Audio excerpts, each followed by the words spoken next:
Muy buenas tardes, mis amados hermanos. Mi nombre es Rico Alfonso Ardon, transmitiendo desde la ciudad de Coronado, en San José, Costa Rica. La tarde de hoy les traigo un interesantísimo programa, no se lo deberían de perder, sobre el tema de la leyenda negra de la Inquisición. Y para eso traemos a una persona que sí sabe, que sí conoce bastante del tema y que hoy pues nos ofreció pues parte de su tiempo para venir a dar esta exposición tan interesante y sobre todo de tanto aprendizaje para todos nosotros. Y hablo precisamente de mi amigo, de mi hermano, de mi maestro Richbel Meléndez, quien nos transmite desde la ciudad de Barquisimeto, si no me equivoco, allá en Venezuela. Adelante, Richbel, ¿cómo estás, mi hermano? ¿Qué tal, hermano Rigo? Bueno, muchas gracias por la invitación y bueno, hasta que por fin se dio, ¿no? Porque después de tantos imprevistos, pero bueno, lo importante es que ya pudimos organizarnos bien y podemos hacer este programa, que de verdad es un tema interesante, poco comprendido, tanto por católicos como por no católicos, y es necesario, digamos que tocar puntos esenciales, ¿no? Porque obviamente el tema es extenso, si hablar de la Inquisición, pues son varios años, varios siglos, y realmente no podríamos andar en todo en una hora y media, ¿no? Que es lo que dura este programa, pero vamos a tocar los puntos esenciales, lo principal que el católico debe conocer y el no católico que sinceramente quiere comprender el tema, pues también lo vamos a ayudar allí, ¿no? Así es, hermano. Y antes de empezar con esta interesantísima exposición tuya que nos traes la tarde de hoy, es importante recordarles a todos que hoy es el Día de la Inmaculada Concepción de María para todas aquellas personas que lo están celebrando en sus respectivas parroquias. Pues feliz día, hay que decirle, hay que ir a misa, hay que celebrarlo a lo grande como buenos cristianos católicos que somos. Y bueno, para empezar, entonces, hermano, ¿cómo es esto de la leyenda negra de la Inquisición? ¿Cómo es que surge el tema? ¿Qué significa la palabra Inquisición? Que muchos, pues la verdad, pues desconocen esa historia. Y pues primero para empezar por ahí, ¿qué es la Inquisición?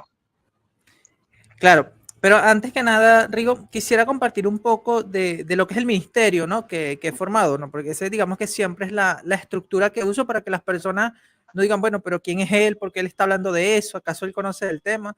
Es importante eso, ¿no? Porque a veces, digamos que hay personas que se ponen a hablar de temas que no conocen y entonces lo que hacen es desinformar, ¿no? Entonces vamos a conocer un poco de este ministerio al cual les invito que se unan. Bueno, el hermano Rigo ya forma parte, ¿no? De nuestro ministerio, que es el Ministerio de Apologética Católica, Católicos por Convicción. Y simplemente, si ustedes quieren unirse, tienen que ser católicos por convicción, ¿no? Y este es un ministerio laico, obviamente no soy sacerdote, soy un laico comprometido. Por lo tanto, este es un ministerio laico de formación y enseñanza de nuestra fe católica, donde se profundiza en nuestras bases principales, que son Biblia, tradición y magisterio. O sea, eso debemos tenerlo presente los católicos. Nosotros nos basamos en la Biblia, la tradición y el magisterio. Como yo siempre digo en cada taller o cada curso que doy, la Biblia tenemos el fundamento, ¿no? De lo que creemos. En la tradición, la confirmación. Y en el magisterio, la definición de lo que creemos. Entonces, la Biblia, el fundamento, la tradición, la confirmación y el magisterio, la definición. Es una forma sencilla de comprender esto, ¿no? O sea, ¿para qué profundizamos en estas tres bases principales? Pues para alcanzar cada día una mayor convicción como cristianos. Y es por eso que tenemos nuestro eslogan que reza de la siguiente manera: cristiano en formación, católico por convicción. Por eso, si usted quiere ser un católico por convicción, debe ser un cristiano en constante formación, ¿sí? A eso invitamos siempre. Y bueno, Rigo, yo sé que me habías dicho para tratar el tema de la Inquisición, ¿no? Pero este tema, digamos que lo traté también en el Congreso de Apologética, del cual tú participaste, ¿no? Y fue un poco más amplio, ¿no? Fue tratar el tema desde este punto, de la apologética como herramienta para responder a las leyendas negras. Por eso quiero compartirlo desde allí, ¿no? Porque es un tema muy interesante y es importante conocer cómo la apologética es esa herramienta que nos ayuda a responder a las leyendas negras. Y ya vamos a pasar a explicar lo que son las leyendas negras, ¿no? Y por qué se usa esa expresión. Pero bueno, para aquellos que no me conocen, mi nombre es Rick Meléndez, como bien dijo Rigo, soy de Barquisimeto, Estado Lara, Venezuela. Fui criado cristianamente en la parroquia Nuestra Señora del Carmen, donde recibí mis 3 primeros sacramentos, ¿no? Bautismo, confesión, comunión y bueno, confirmación. Serían los 4 primeros sacramentos, ¿no? Porque el matrimonio sí lo recibí en otra parroquia, ¿no? He formado parte del grupo Infancia Misionera, un grupo de las obras misionales pontificias. He sido catequista de primera comunión y confirmación. También soy estudiante de teología en la Escuela Arquidiocesana de Teología para Laicos y soy miembro de la Escuela Apologética Online DASAN. Y bueno, como ya vieron, soy el director del Ministerio de Apologética Católica, Católicos por Convicción. O sea, prácticamente llevo, sí, voy a cumplir 11 años dedicado a la apologética, ¿no? A este apostolado tan bonito, pero tan fuerte, ¿no? Porque uno tiene que esforzarse bastante, buscar, investigar, y es eso, estar en constante formación. Entonces, bueno, ahora sí vamos a entrar de lleno en el tema, ¿no? Ya sabes, hermano Rigo, si en algún momento quieres hacer algún comentario, pues claro, sin claro. problema, ¿no? Buen palmarés te traes, ¿verdad? Buen palmarés te respalda. Sí, sí. Bueno, quiero comenzar con este meme, ¿no? Porque a veces también hay que comenzar por el humor, ¿no? Por el humor que nos dice también verdades. Y en este caso, este meme es muy interesante. Fíjense cómo empieza. Dice, ¿la iglesia en la historia, buena o mala? O sea, es una pregunta que se hace, ¿no? Y se ve la cara de un muñeco, ¿no? De un meme que dice, la iglesia ha sido mala, Inquisición, cruzada, o sea, todo lo malo que ven a la iglesia se lo achacan, ¿no? O lo que se ve en la historia y se ve relacionado con la iglesia, pues es culpa de la iglesia según las personas. O sea, ¿quiénes dicen esto? Bueno, como se veía en el meme, un aficionado al anticatolicismo, historicista, y que investiga en Yahoo Respuesta, ¿no? Ahorita podemos decir que investiga en YouTube o investiga en canales anticatólicos, ¿no? Que bueno, ya hemos dado cuenta que no son muy rigurosos en cuanto a la investigación seria sobre estos temas que son tan serios, ¿no? Y tan importantes. Entonces, aquí les va a responder no un católico, sino un ateo y exmasón, pero un historiador y un sociólogo objetivo, ¿no? Leo Moulin. Y les recomiendo que lean sobre él, ¿no? Él dice lo siguiente: tras un balance de 20 siglos de cristianismo, las luces prevalecen ampliamente sobre las tinieblas. Luego, ¿por qué no pedís cuentas a quienes os las piden a vosotros? ¿Acaso han sido mejores los resultados de los que han venido después? ¿Desde qué púlpitos escucháis contritos ciertos sermones? Y aquí un pequeño paréntesis, ¿no? Cuando se toca el tema de la Inquisición, que es el que vamos a tratar, normalmente aquellos que hablan de la Inquisición católica olvidan que existió una Inquisición protestante, ¿no? Y que fue peor, ¿verdad? Entonces, el católico no es simplemente que reaccione como que, bueno, ustedes también tuvieron una Inquisición. No, pero sí es bueno hacérselo saber, porque muchos lo desconocen. Muchos protestantes o muchos que atacan la Iglesia Católica desconocen que la Inquisición no es algo exclusivo de la Iglesia Católica, sino que se encuentra en diversas religiones, porque hasta el Islam tuvo Inquisición, ¿no? Pero claro, como las personas quieren hablar mal de la Iglesia Católica, simplemente van a decir la Inquisición católica, la Inquisición eclesiástica, y ni siquiera distinguen, ¿no? Que vamos a ver a continuación también que hay que hacer distinciones muy precisas para poder entender bien este tema. Y hermano, una pregunta, pero estas cosas, digamos, de la Inquisición protestante, que realmente fue pues, peor que la católica, sí. ¿Por qué en las iglesias protestantes no se les enseña? ¿O será que se ignora o se sabe, pero mejor se esconde? Es buena pregunta. Fíjate que muchos protestantes en las redes sociales, bueno, como tú sabes, no andamos haciendo ahí apostolado en las redes sociales. Uy, claro, la cámara. Sí, perdón. El espíritu de Lutero fue. Como bien tú sabes, andamos haciendo apostolados de hace años en las redes sociales, ¿no? Sobre todo en Facebook, Y ahora es que nos pasamos a YouTube, ¿no? Ahora como que hay una epidemia de pasarnos a YouTube, pero hay que evangelizar por todos los medios, como nos dijo el Papa Juan Pablo II, ¿no? San Juan Pablo II. Entonces, cuando yo trataba estos temas en los grupos de debate, era algo muy curioso, ¿no? Porque los protestantes inmediatamente, la Inquisición católica que asesinó a millones de personas, etcétera. Y yo les decía, hey, pero ¿qué acaso tú no sabes la Inquisición protestante? No, que no hay Inquisición protestante. Entonces, ellos una vez me respondieron de la siguiente manera, Rigo, no sé si a ti te ha pasado, que es con el historiador Paul Johnson, ¿no? Que si, vamos a decir, es un historiador católico, ¿no? Allí entre comillas, porque no profundiza mucho en la historia, ¿no? Realmente son como resumen, ¿no? De cuestiones históricas. Y obviamente para comprender la Inquisición hay que ir a los que se adentran en el tema. Por ejemplo, yo recomiendo siempre a Cristian Rodrigo Iturralde, ¿no? Y su libro Inquisición, un tribunal de misericordia, o sea, un libro excelente, o sea, que va a las fuentes principales sobre el tema y por eso pues llega a esa conclusión, ¿no? Que es un tribunal de misericordia, que para muchos eso será escandaloso, ¿no? Sobre todo los que siguen repitiendo el mito de la Inquisición que asesinó a millones, que fue sanguinaria, etcétera, ¿no? Entonces, Claro. ¿qué sucede cuando yo traté el tema con ciertos protestantes? Ellos me recurrieron a este historiador católico, Paul Johnson, que él en cierto modo dice, los protestantes no tuvieron inquisición. Claro, cuando tú escuchas la frase, tú dices, oye, está negando que existe una Inquisición protestante. Pero cuando tú lees realmente al historiador, que ese es un consejo que siempre les doy, verifiquen los libros, lean el contexto. No se queden solamente con las pequeñas frases o pequeños extractos que ven en páginas de internet, ¿no? O en grupos de Facebook o páginas de Facebook. Vayan siempre a las fuentes. ¿Qué sucede? Te das cuenta que él no está negando la Inquisición como nosotros nos referimos, ¿no? A aquellos juicios que se hicieron por parte del protestantismo, ¿no? Porque en realidad una Inquisición es investigación, ¿no? Ya vamos a entrar a detalle en eso, pero en el caso de los protestantes, ellos fueron peor, porque ellos ni siquiera hacían una Inquisición como lo hacía la Iglesia Católica. Ellos inmediatamente condenaban al que era católico, sin darle derecho a pedir, vamos a decir, un juicio, a que lo examinaran, si realmente no. Si llegaba alguien y acusaba a aquel es católico, inmediatamente pues lo asesinaban o bueno, le hacían diversas cosas.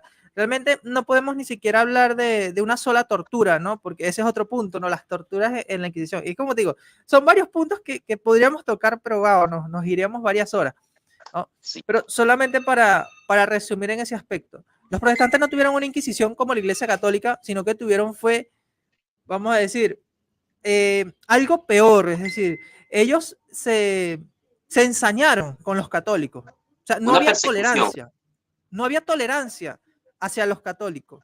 Esa es la gran diferencia, ¿no? Hubo una persecución, pero fuerte.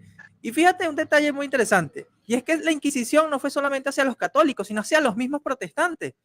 O sea, los luteranos contra los anabatistas, ¿no? O sea, eso fue otro punto que sorprende cuando uno entra a estudiar a detalle lo que fue la Inquisición o la historia en la Edad Media. Entonces, Hermano, bueno, que para ir yo quisiera avanzando. meter la cuchara. Sí. Hacer un breve comentario. Yo cuando veo estas discusiones en redes sociales, bueno, tú que estás inmerso en eso también lo sabes, y ves ese anticatolicismo tan fuerte de las sectas protestantes modernas, tú te pones, bueno, al menos yo me he puesto a pensar que si ellos tuvieran un poder político para poder volver a perseguir y asesinar católicos, o por lo menos para hacerles bastante mal, sin duda lo harían.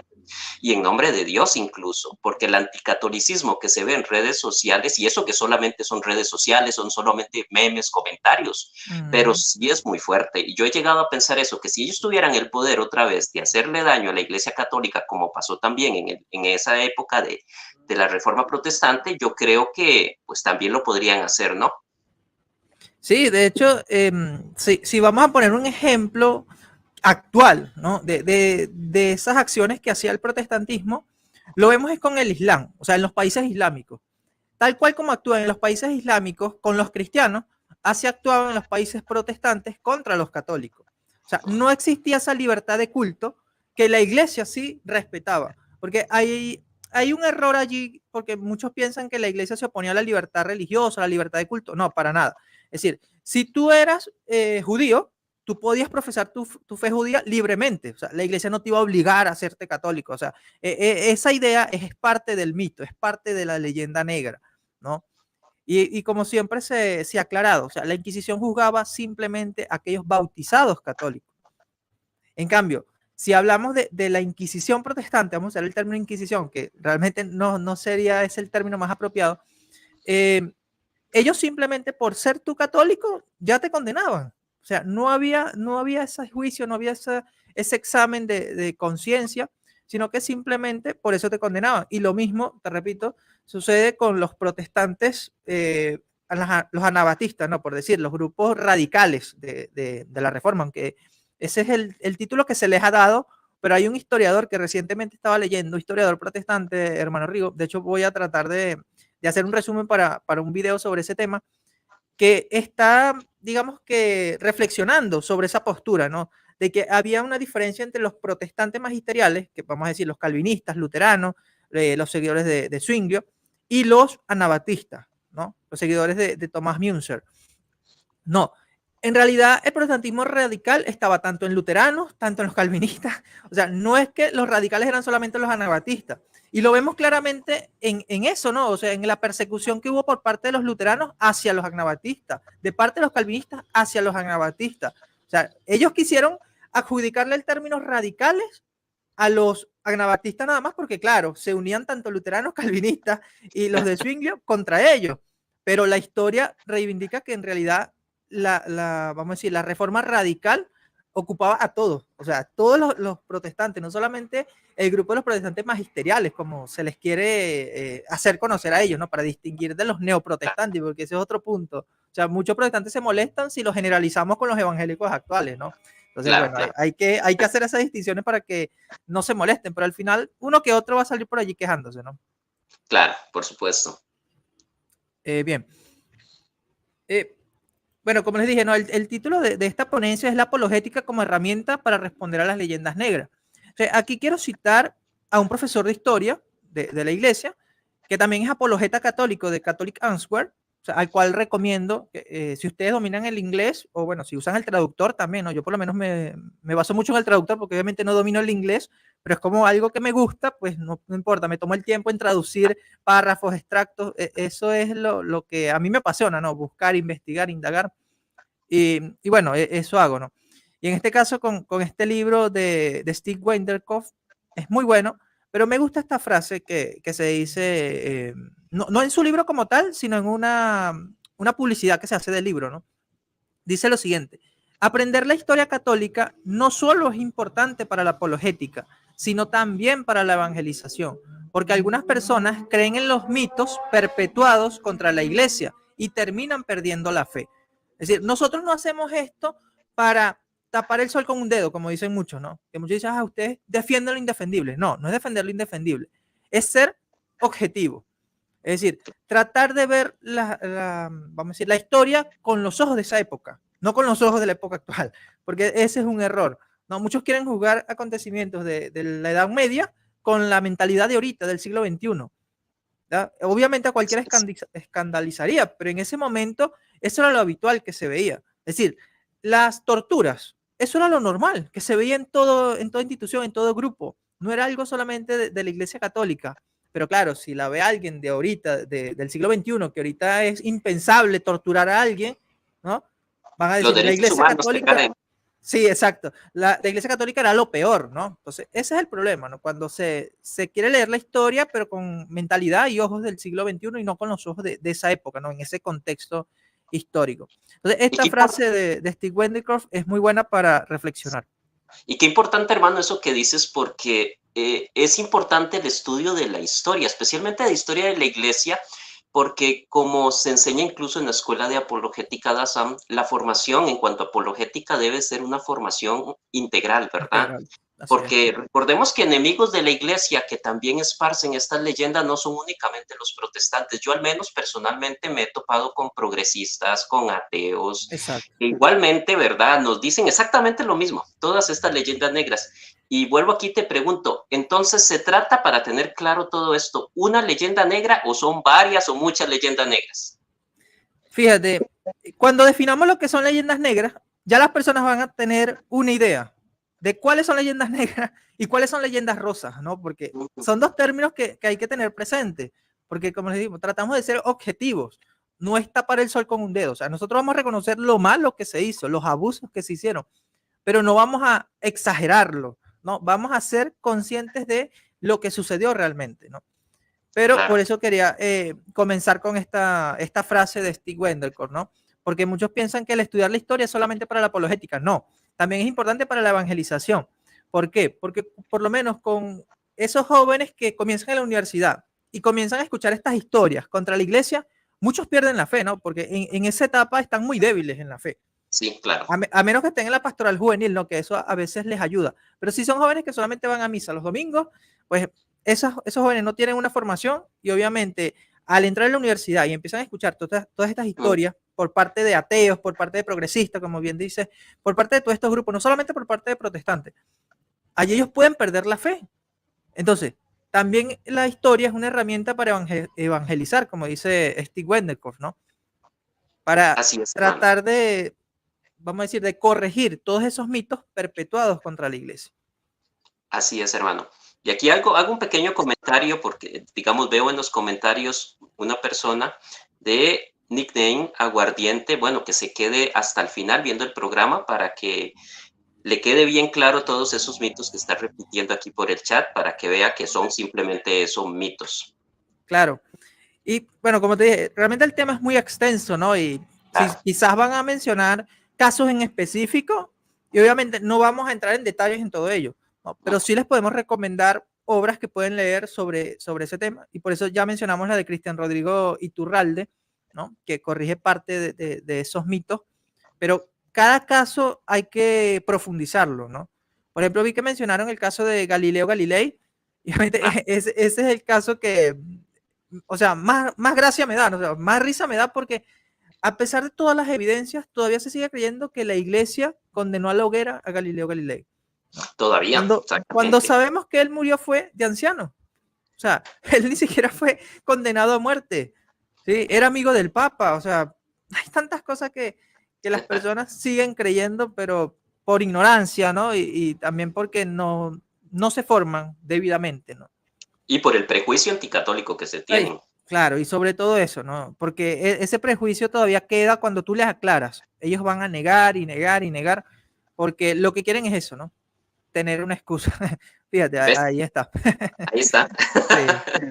Ya lo invocamos. Sí, es que son tan predecibles, o sea, ya sabemos cómo son, ¿no? Entonces, aquí vamos a entrar ya a detalle de lo que es la leyenda negra, ¿no? ¿Por qué ese término? O sea, ¿qué significa ese término? ¿No? Entonces, aquí quiero citar a la historiadora, bueno, vamos a leer un poco de su currículo, ¿no?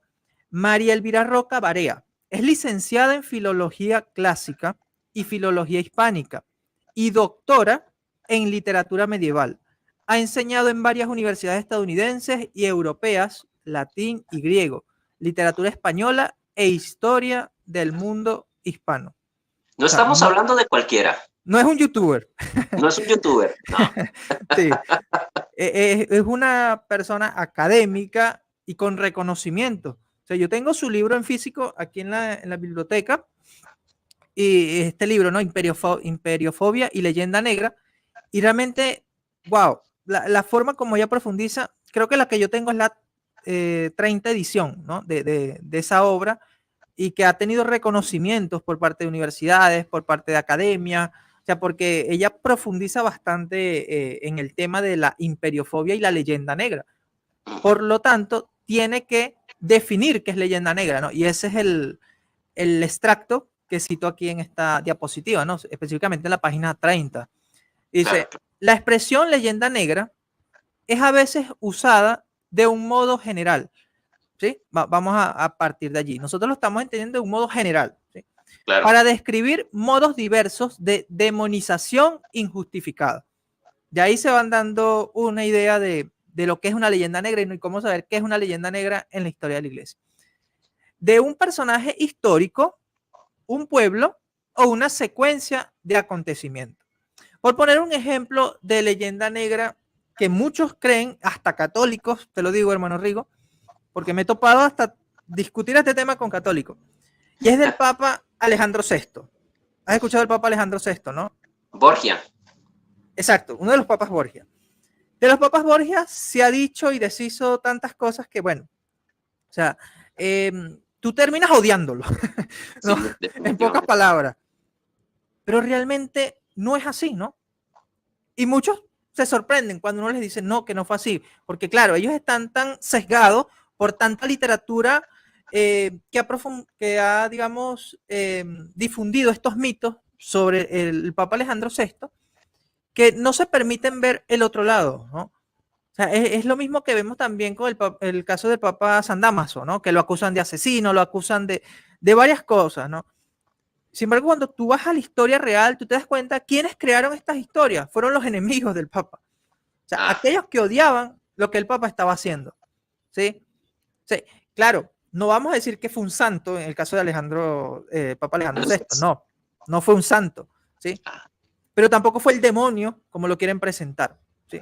Hay exageraciones que se han dado en torno a él y hay diversos libros que han aclarado esto. Pero igual que sucede con el tema de la Inquisición, pues muchos prefieren seguir creyendo en la mentira, en los mitos, en las leyendas, que ser objetivos con las evidencias históricas, ¿no? La verdadera realidad histórica sobre estos temas. Entonces, una leyenda negra es, repito, es usada de un modo general para describir modos diversos de demonización injustificada. Por eso te decía, ¿no? que a veces nos escandalizamos tanto de lo que se dice sobre este papa, pues porque justamente lo demonizan, ¿no? Entonces, exactamente. también de un pueblo o una secuencia de acontecimientos, ¿no? Cuando hablamos de secuencia de acontecimientos, hablamos ya de esos sucesos históricos. En este caso entra la Inquisición, ¿no?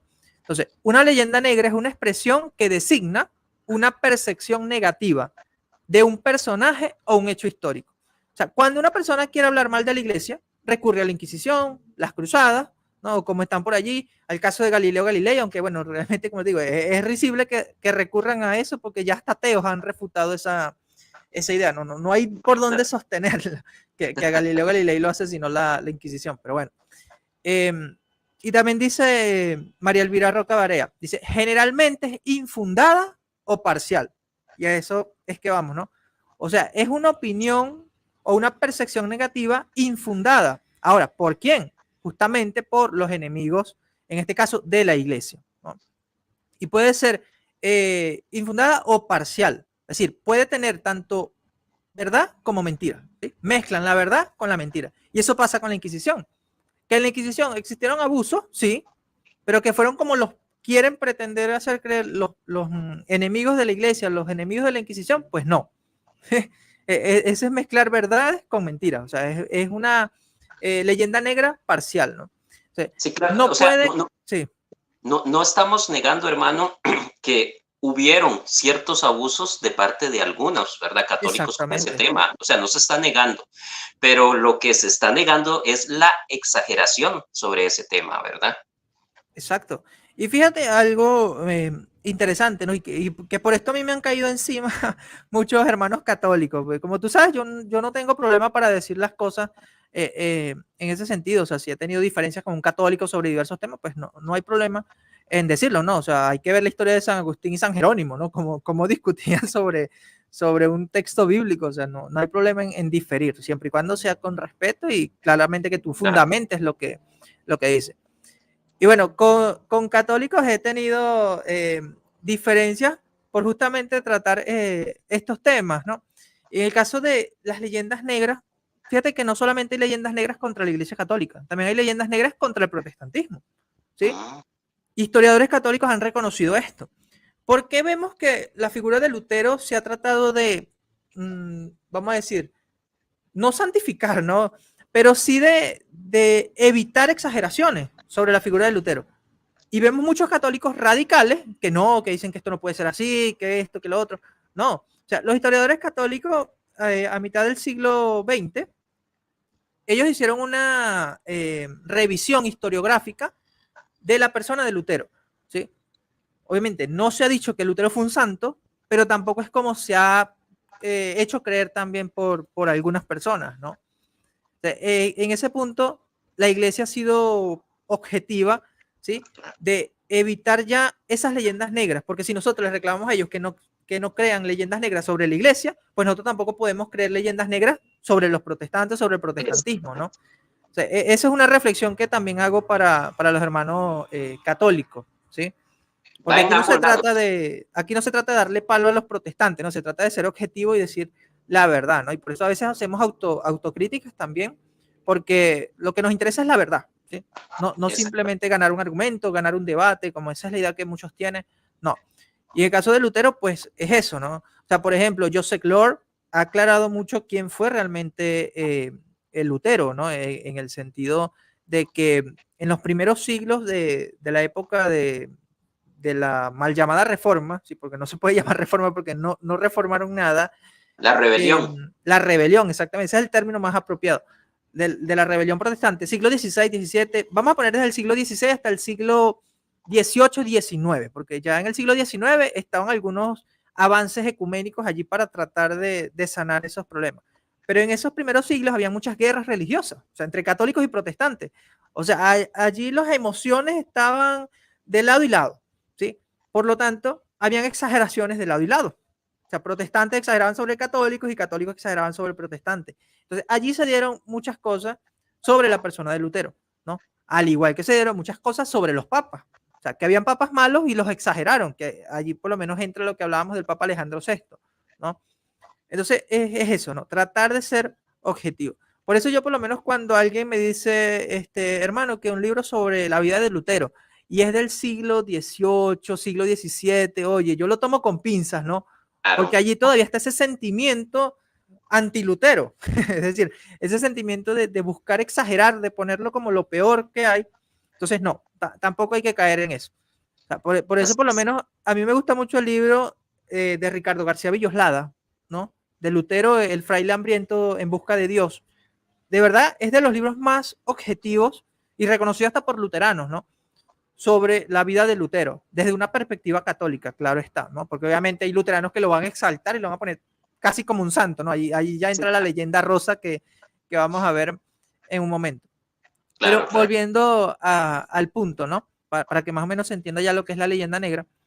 Esta expresión fue introducida a propósito de España y del pueblo español, perdón, en 1913 por Julián Juderías. O sea, el término leyenda negra o la expresión leyenda negra fue introducida por un español, ¿sí? Julián Juderías. ¿Por qué? Porque él intentaba defender a España de esos inventos que hacían los antiespañoles, ¿sí? Y recordemos que cuando se habla de la Inquisición, muchos hablan inmediatamente de la Inquisición española, ¿sí? Claro. Vamos a ponernos ahí en ese contexto. Muchos hablan de la Inquisición española. ¿Por qué? Bueno, porque fueron los antiespañoles que buscando atacar a España empezaron a difundir mentiras sobre la Inquisición española, ¿sí? Y de allí parte toda esa idea, vamos a decir, exagerada sobre lo que fue la Inquisición. Y de hecho más adelante vamos a ver quiénes fueron los principales promotores de la leyenda negra o de lo que dio origen a la leyenda negra sobre la Inquisición, ¿sí? Hermano, pero esto para entrar allí en contexto. Una consulta también que tiene que ver con este contexto histórico. Estos enemigos europeos españoles o sea, que inventaron todas estas leyendas negras contra España, pues se realizaba porque España en esa época, podría decirse, era la máxima potencia de Europa. Sí, por eso, fíjate cómo se titula el libro de María Elvira Roca Barea, Imperiofobia. O sea, es una fobia al imperio español. De hecho, yo lo veo aquí en Venezuela. Aquí en Venezuela, Chávez ¿sí? sembró esa idea de que debemos estar contra el imperio, ¿no? Primero contra el imperio español y luego contra el imperio estadounidense. Claro. O sea, pero pregúntame a mí si yo me trago ese cuento. No. Sí, no. No, porque obviamente yo no me quedé con lo que me dijeron en la escuela. Yo profundicé, investigué, fui más allá de ello. Y justamente eso, o sea, se ha generado una leyenda negra contra España y contra los imperios, y en este caso contra el imperio español, para que los satanicemos, ¿no? Por eso aquí en Venezuela, o sea, muchos todavía piensan que, bueno, los españoles venían a conquistarnos, venían a quitarnos el oro, o sea, todas esas ideas que se cree de la conquista, ¿no? Pero eso ya ha sido superado y también por lo menos el hermano Cristian Rodrigo Iturralde hizo un libro también sobre ese tema, 1492 creo que se llama el libro. Muy buena, 2 tomos tiene. Exacto, sobre la conquista española y que refleja justamente la realidad de lo que fue y no las leyendas negras que se han creado. Entonces sí, es ese ataque que se ha querido dar a España y obviamente como España era católica, el ataque se fue hasta la Iglesia Católica, ¿no? De allí viene ese término, o sea, la leyenda negra que fue contra España y luego fue contra la Iglesia Católica y sobre todo usaron como bandera la Inquisición, ¿no? Así es. Ahora, hay que entender lo siguiente. Cuando se aborda la historia de la Iglesia Católica, tarde o temprano nos encontramos con el fenómeno historiográfico que se ha dado a llamar leyenda negra. ¿Sí? Ya deben tener una idea de cuántas leyendas negras hay a través de la historia. Aquí solamente estamos tratando con la Inquisición, ¿no? Pero si investigan, van a toparse con las cruzadas, van a toparse con la destrucción de la Biblioteca de Alejandría, van a toparse con, bueno, varios puntos que de verdad, como digo, nos llevaría pues varios programas, porque son muchos eventos que nos han achacado a nosotros como que somos los culpables o como que cometimos asesinatos, etcétera, y la realidad no es así. Entonces, no, obviamente.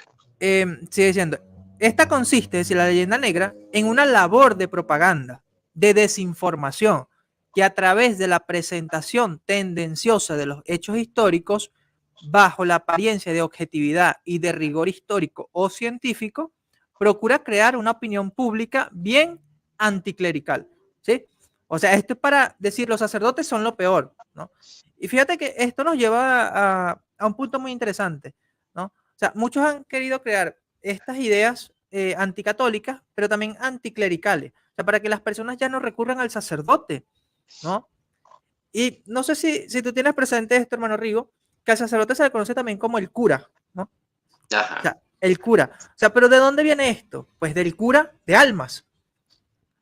Ve cómo esto nos va llevando a esa idea que tienen muchos de que no debes acudir a un sacerdote, ¿no? Es igual que otra leyenda negra que se ha creado con el caso de los abusos sexuales, ¿no? Por parte de sacerdotes. Muchos quieren exagerarlo a un punto que, cuando en realidad es una pequeña cantidad que no negamos que hay, que lamentablemente se da, pero no es como la quieren pretender hacer creer los enemigos de la iglesia.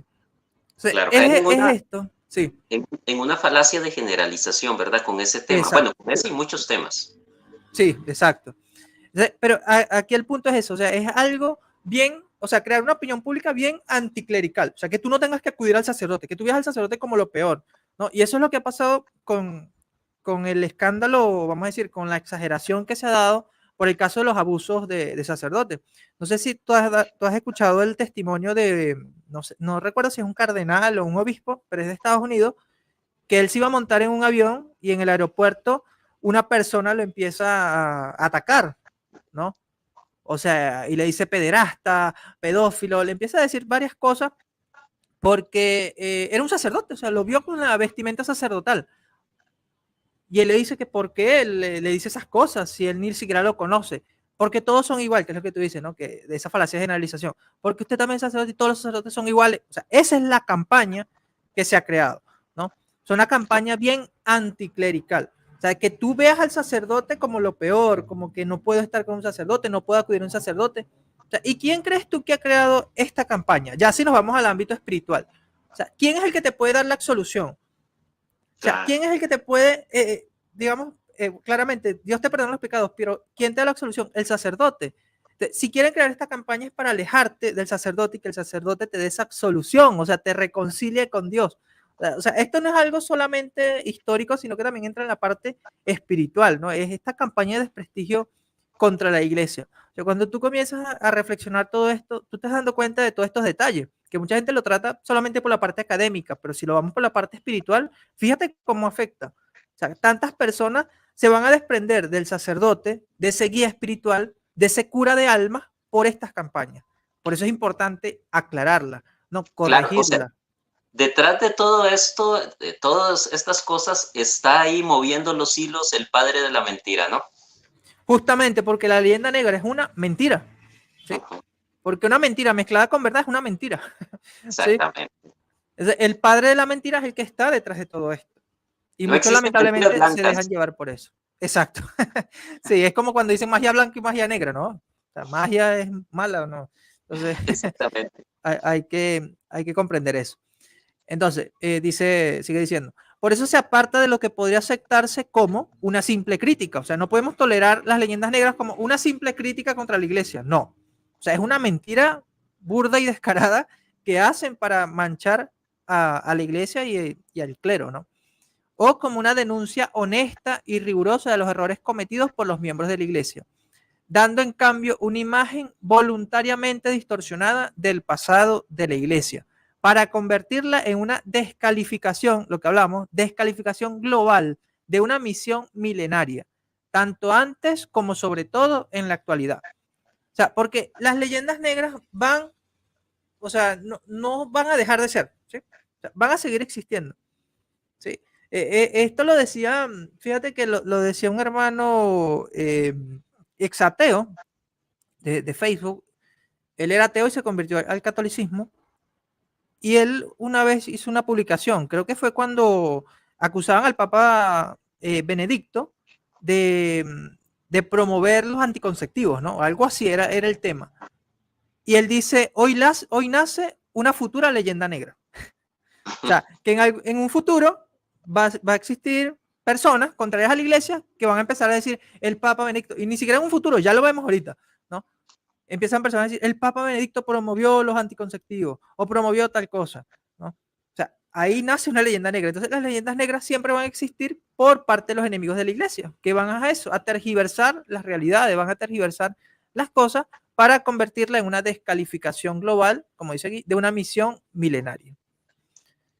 Entonces, la leyenda negra de la iglesia no es un asunto baladí que deba ser objeto de preocupación solo para los historiadores, ¿sí? O sea, no es algo solamente para los que nos gusta la historia o para aquellos que se dedican a la historia, sino de todos los católicos. Claro, ¿sí? claro. Y es por eso que estamos haciendo este programa, ¿no? Que me pareció muy interesante que el hermano Rigo propusiera tratar este tema. Y es que la descalificación global de esta institución religiosa, a lo largo de toda su historia, quiere comprometer ante la opinión pública su legitimidad social y moral de cara al futuro. O sea, y no es solamente de cara al futuro, como digo, ya lo vemos, o sea, con esas personas que rechazan a todos sacerdotes por justamente todas esas exageraciones que se han dado en torno a los sacerdotes que han abusado sexualmente, ¿no? Entonces, Qué raro esto, ahí hermano. vemos todo Digamos, eso.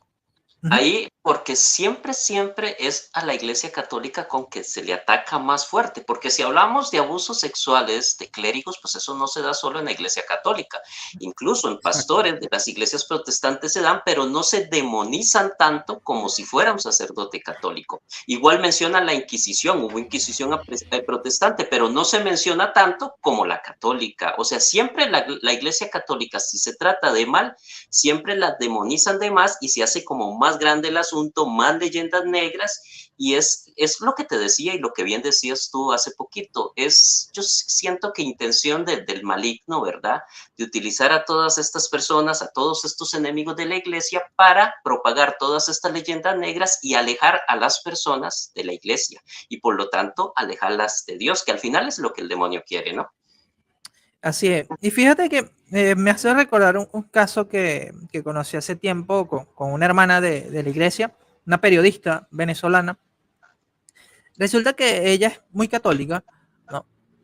Y vamos a decir, en el periódico donde ella trabaja, ¿no? En la prensa, el director de ese periódico es protestante, no es católico, ¿no? Y resulta que a ella la mandaron a hacer ¿cómo se llama? Bueno, fue a ver un caso, ¿no? O sea, no sé cómo se dice en los términos.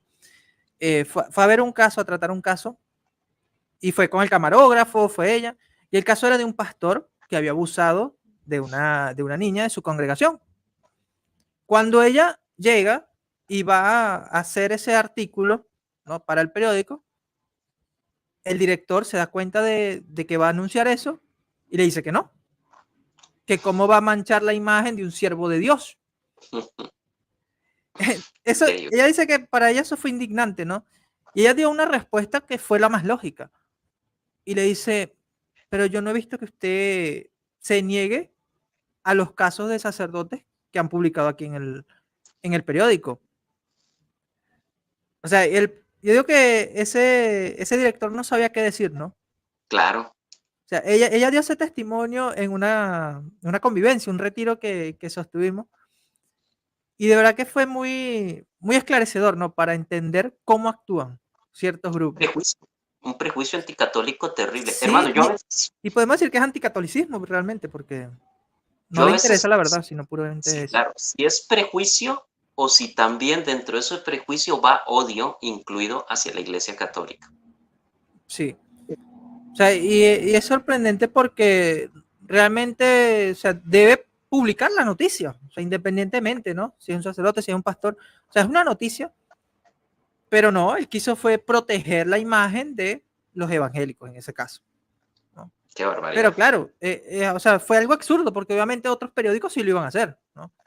Sí, claro, Por claro, más que él claro. quisiera ocultar eso, y ahorita, bueno, ahorita sí ya no se ve tanto eso, realmente ahorita cuando se da un caso uno lo ve eh, claramente en la prensa, sobre todo aquí en Venezuela, que pasa, ¿no? Y yo por lo menos una vez compartí en Facebook esas imágenes o esas publicaciones porque había un protestante que me insistía con los casos de abuso.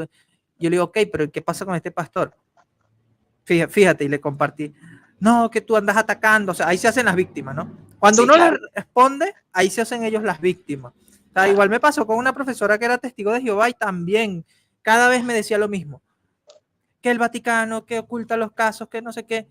Y yo llegué y le mostré una investigación que se hizo contra la Watchtower, de que ellos encubrieron muchos casos de esto. Ah, ella se hizo la ofendida, que yo la estaba atacando. Ah, no, bueno. O sea, de Eso verdad esa pasa, es la eso deshonestidad pasa. que uno ve con estas personas. No les interesa la verdad, sino No, atacar a la Iglesia Católica. Eso es lo esa- que... Oh. exactamente, exactamente. Aquí hay otro libro que también quiero recomendar, hermano Rigo, y creo que ya tú lo debes conocer, ¿no? Este de Rodney Starr, Falso Testimonio. Wow, un libro Bueno, genial. Sí, sobre todo para tratar este tema que estamos tratando, la Inquisición y otras leyendas negras, ¿no? De hecho, el libro se llama Falso Testimonio, ¿sí? Y quiero citar lo que él dice en la página 19 y 20, porque él dice algo muy interesante para reflexionar. Él dice, a lo largo de mi vida, he ido constatando importantes tergiversaciones de la verdad histórica derivadas, y ojo aquí, de una actitud obviamente anticatólica. Y ojo, este no es un católico para que digan que es un sesgo de él, que quiere victimizarse, no. O sea, este es un sociólogo, bueno, era, porque ya murió, fue un escritor, sociólogo y profesor universitario e historiador de la religión, ¿sí? Reconocido académicamente, ¿no? Si sí, él mismo se da cuenta que estas tergiversaciones son derivadas de una actitud anticatólica. O sea, porque él cuando ve estas tergiversaciones burdas, como él dice, él ve un odio de parte de aquellos que lo escriben, ¿sí? Él esa- dice, la cuestión de la historia declaradamente anticatólica, ¿sí? Porque hay una historia anticatólica, eso no se puede negar, y justamente historia anticatólica es lo que podemos decir que son leyendas negras, eso mismo. es demasiado importante, fíjate lo que dice él, es demasiado importante y sus consecuencias demasiado extendidas como para darme por satisfecho, ¿sí? O sea, él como historiador se da cuenta de estas tergiversaciones y lo considera un asunto importante. De hecho, por eso escribió este libro, ¿no? Porque sus consecuencias son demasiado extendidas. O sea, muchos se han creído esas leyendas, esas mentiras, ¿no? Entonces dice, así pues, reuní, revisé y amplié sustancialmente mis anteriores aclaraciones y las completé con otras nuevas. O sea, ahí para poner en contexto, porque obviamente no puedo poner todo el texto, ¿no? Ahí estoy tomando algunos extractos de su escrito. Es lo que dice allí es que cuando él se topaba con estas exageraciones, estas mentiras descaradas sobre la historia, él hacía como pequeñas notas, ¿no? Pequeños comentarios, ¿sí? O hacía, vamos a decir, comentarios académicos a estos libros, ¿no? Como podemos ver en internet, ¿no? Que hay académicos que hacen comentarios a libros sobre diversos temas. Bueno, él lo hacía. Claro. ¿Qué hizo él? Él reunió, revisó y amplió sustancialmente esas aclaraciones y las completó con otras nuevas. Y así salió este libro, ¿no? De hecho, de eso salió este libro llamado Falso Testimonio. Dice, al hacer esto, y esto a mí me encantó, dice, al hacer esto no he tratado de blanquear la historia de la iglesia, ¿sí? O sea, él no ha tratado de decir, ah, bueno, todo estaba bien en la iglesia. O sea, él no está creando allí una leyenda rosa, que ya vamos a ver los términos, ¿no? Sino que él está es tratando de mostrar la verdad histórica, que es lo que queremos hacer nosotros como católicos también.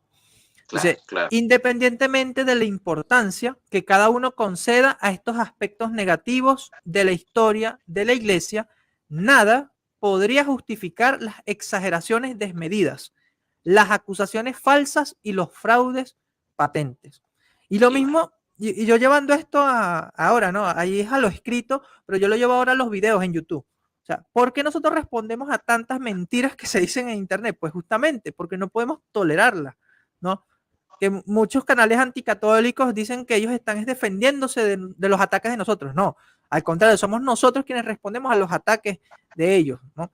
Que ahora ellos se quieran victimizar es otra cosa, ¿sí? Pero si Sí. ellos mienten descaradamente, nosotros lo que hacemos es aclarar todas esas acusaciones falsas y fraudes patentes. Sigue diciendo, en algunos casos he llevado a cabo la investigación básica necesaria para echar por tierra las falsas afirmaciones anticatólicas. Y en esos casos documento mis afirmaciones de la forma más completa posible para que cada lector pueda comprobarla.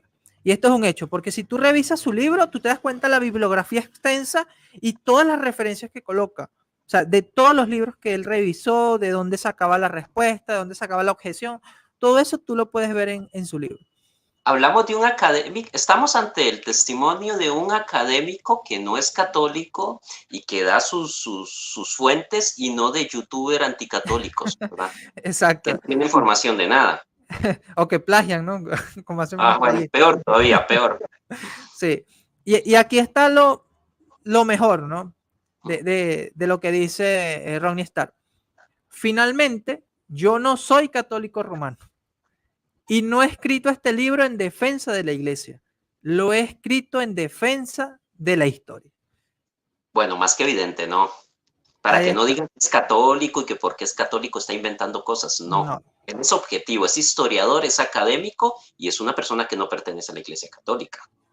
Y nosotros podemos decir lo mismo. O sea, aunque nosotros sí somos católicos, nosotros no vamos a defender la iglesia porque sí. Defendemos es la historia, ¿sí? Por eso decimos, no vamos a defender o vamos a decir que no existieron abusos, que no existieron, vamos a decir, exageraciones por parte de algunos. No, sí existieron.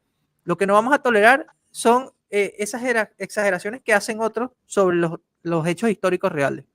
Y hermano, aquí quiero acotar algo muy importante porque también es algo que muchos, y lo he vivido aquí en Costa Rica, muchos ex católicos que luego se hicieron protestantes justamente por estas tal vez malos testimonios de algunos católicos, sean laicos o clérigos, hablan de la corrupción de la Iglesia Católica, hablan de la Inquisición, de todas estas cosas, pero hermanos, yo me pregunto, vivimos en un mundo compuesto por seres humanos, por lo tanto imperfectos, por lo tanto pecadores. Ya desde el siglo I, en el tiempo de Jesucristo, estando él en persona aquí, sus más importantes seguidores cayeron incluso en actos, de corrupción, y no por eso pues hay que dejar de ser cristianos. Por ejemplo, uno andaba persiguiendo a los cristianos para mandar a matarlos, Pablo.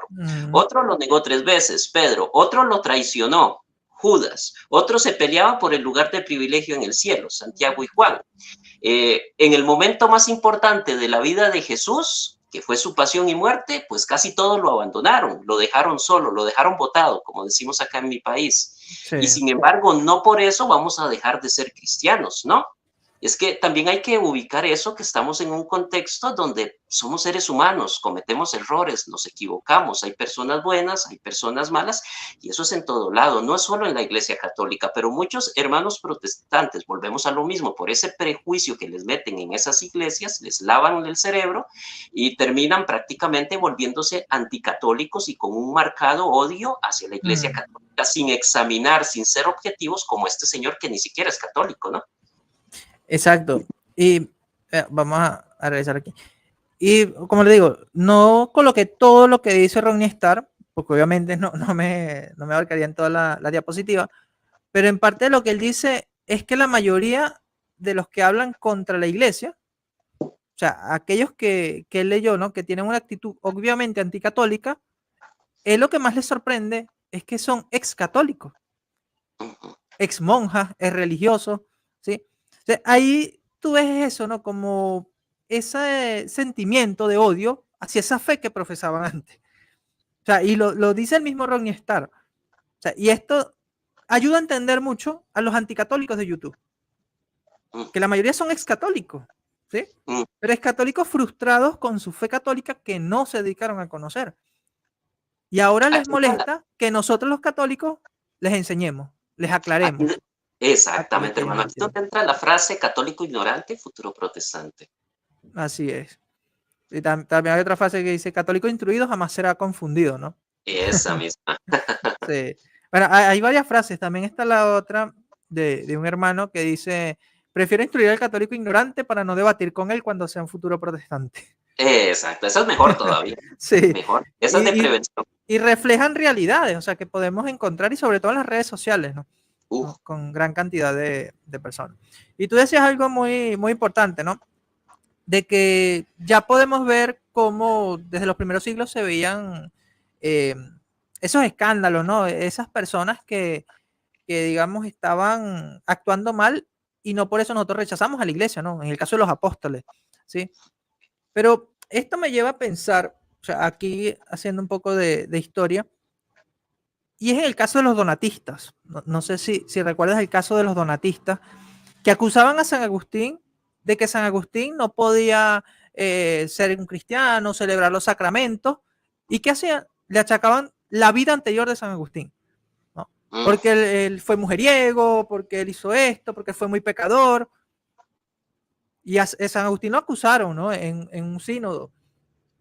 Y San Agustín se defendió. Y él le dijo, bueno, pero de lo que ustedes me acusan, ustedes acusarían lo mismo a San Pablo. O sea, porque él también tuvo una vida. O sea, antes de conocer al Señor. Pues en mi caso es lo mismo. ¿Sí? O sea, parafraseando un poco lo que dijo San Agustín allí en su defensa. Y es muy cierto. Entonces, ahora vemos a muchos donatistas, ¿no? Que quieren que manchar la imagen de la iglesia en base a eso. O sea, en base a los que actúan mal, en base a aquellos que están haciendo mal. O sea, pero nosotros creemos en la promesa de Cristo. O sea, las puertas del infierno no van a prevalecer contra la iglesia. Creemos en la indefectibilidad de la iglesia, ¿no? El problema es que muchos no creen en esto, no creen en las palabras de Cristo. Y otra cosa que he notado mucho, y siempre se las digo, es que ellos están pendientes del hombre y no de quien predica el hombre. Exactamente. Esa es la gran diferencia. O sea, yo no me voy a ir de la iglesia porque conozco un sacerdote que actuó mal, porque el Papa actúe mal. No. O sea, porque yo estoy siguiendo a quien ellos predican, ¿sí? A Cristo. Sí. Sí, hay una frase, sí, hay una frase muy buena de Jesucristo, ¿no? Que en la Sagrada Escritura, que dice, hagan lo que ellos dicen, más no lo que ellos hacen. Ahí está. A los fariseos. Exacto. Y eso es lo que yo tomo. O sea, yo hago lo que ellos dicen, es decir, lo que la iglesia dice, más no lo que hacen aquellos que actúan mal. ¿Sí? Exactamente. Uno es católico por amor a Cristo, no por amor al hombre. Pues el hombre te puede fallar en cualquier momento, por más obispo, sacerdote o incluso en el caso de los protestantes, sí, pastor evangélico que sea, ¿no? Pero irónicamente ellos nos acusan a nosotros de seguir a hombres. Pero ¿quiénes son los que están más pendientes de los hombres? Son ellos. Son ellos, exactamente. Sí. Por ejemplo, por poner un caso, cuando Salvador Melara pasó por esa crisis de fe, ¿no? Que regresó al protestantismo, muchos me decían, tú vas a ser ahora protestante, mira, Salvador, porque tú lo defendías, etcétera. No, porque yo en parte le agradezco a Salvador Melara el que me haya hecho ser un mejor católico, ¿no? Porque él me hizo reflexionar muchas cosas cuando yo comencé a tomarme en serio mi fe católica. Y yo dije, no, pero es que yo no estoy siguiendo a Salvador. O sea, que él me ayudó, sí es una cosa, pero si él se desvió, pues ya cuestión de él. De hecho, yo hice una publicación relacionada con eso, ¿no? O sea, que por más que aquella persona que nosotros admiremos se desvíe, no por eso nosotros también nos vamos a desviar, ¿sí? Exactamente. Esa es la enseñanza. Y el punto que dices es importante sobre esto, porque yo me puse a pensar, tan es así que los protestantes no creen en esto que dice Jesús en Mateo 16, 18, que las puertas de la muerte no prevalecerán contra ella, pues que aceptaron que luego, 16 siglos después de Cristo, vinieran hombres pecadores falibles a no tiene sentido. formar la iglesia que Cristo había dejado y que había quedado en apostasía. O sea, sí, no le creen entonces a Jesús en el fondo. Sí, no tiene sentido. De hecho, yo siempre que hablo con protestantes, yo le digo esto. Si yo no fuera católico, en tal caso sería ortodoxo, pero nunca protestante. Y no es porque odie a los protestantes, es simplemente por sentido común. El protestantismo viene del siglo XVI. El cristianismo histórico se puede distinguir entre católicos y ortodoxos, pero si estudiamos el primer milenio, encontramos una sujeción al obispo de Roma, un reconocimiento al obispo de Roma. Eso me hace a mí católico. Entonces, ya allí no hay para dónde correr, ¿no? O sea, por eso no soy ortodoxo tampoco. Entonces, eso se lo digo y claro, a ellos les sorprende, pero hay que profundizar en todo ello. De hecho, hay un hermano que él era ortodoxo, hermano Rigo, él era protestante. Vamos a mencionar un poco su testimonio. Él era protestante, luego se hizo católico, pero luego se hizo ortodoxo. Pero yo lo seguí tratando igual, ¿no? Y resulta que en un momento comenzamos a hablar sobre el papado y todo esto, y yo le comienzo a demostrar cómo la iglesia oriental del primer milenio, antes del cisma de Oriente, creían en el obispo de Roma, ¿no? Y se sujetaban al obispo de Roma, creían que era el sucesor de San Pedro, ¿no? Y él comenzó a dudar de esto y él dejó de ser ortodoxo, ahora es católico otra vez, ¿no? Y entonces él siempre que habla con ortodoxos, él dice, o sea, por una persona, por un ortodoxo, aunque en realidad es pseudo ortodoxo, ¿no? Porque es de esos ortodoxos serbios, y esos ortodoxos serbios son muy anticatólicos, muy antipapistas, ¿no? Y ese fue lo que él lo engañó, y él mismo lo reconoce. Dice, por él, no recuerdo el nombre, yo me hice ortodoxo, pero por Rivel volvió a ser católico, dice él, comentándole a una persona, a un protestante creo que era, ¿no? Porque le estaba tratando. Entonces, pasa eso, o sea, cuando tú conoces realmente la historia de la iglesia, del primer milenio, yo siempre limito al primer milenio, tú te vas a dar cuenta por qué necesitas ser católico. O sea, no protestante, el protestantismo ya está descartado, o sea, viene del siglo XVI, ya, o sea, sentido común. Ahora, si vas a considerar la iglesia ortodoxa, ¿verdad? Es otra cosa. Ah, bueno, sí. Porque los de aquí, los que vemos en redes sociales no son de ahí, son de hace 50 años, 50 años, algo así. Sí, los mismos protestantes históricos, por decirlo así, rechazan aparte de los neoprotestantes, ¿no? Como les llamo yo, que son los de, tienen, vamos a decir, un siglo cuando mucho, ¿no? Sí. Pero bueno, vamos a continuar con el tema porque si no, pues nos extendemos más allá. Fíjate, esto es lo que te decía al principio, ¿no? Ya las personas pueden tratar de ver cuáles son las leyendas negras a través de la historia de la iglesia. Y es que ya desde los primeros siglos podemos ver leyendas negras que se atribuían a los cristianos. Aquí quiero citar el testimonio de Tertuliano de Cartago en su obra El Apologético, capítulo 40. Él dice lo siguiente: hay que aplicar el nombre de facción a quienes conspiran. Aquella vana suposición de que los cristianos son causa primera de toda pública calamidad y de todo desastre popular. Si el Tíber desborda, si el Nilo no inunda las campiñas, si el cielo se cierra, si la tierra tiembla, si viene el hambre o la peste, inmediatamente decís los cristianos al león. En otras palabras, todo es culpa de los cristianos. Exactamente. O sea, ahí vemos leyendas negras claras ya. O sea, todo lo malo que pasaba se lo achacaban a los cristianos. Exactamente. De hecho, creo que también, si no me equivoco, los romanos creían que los cristianos se ocultaban en las catacumbas para comer gente. O sea, eran como caníbales, ¿no? Fíjate, ese es otro. Ese es otro ejemplo. Y aquí quiero citar al doctor Scott Hahn, ¿no? En su magna obra, La Cena del Cordero, recomendadísima también a todos los hermanos.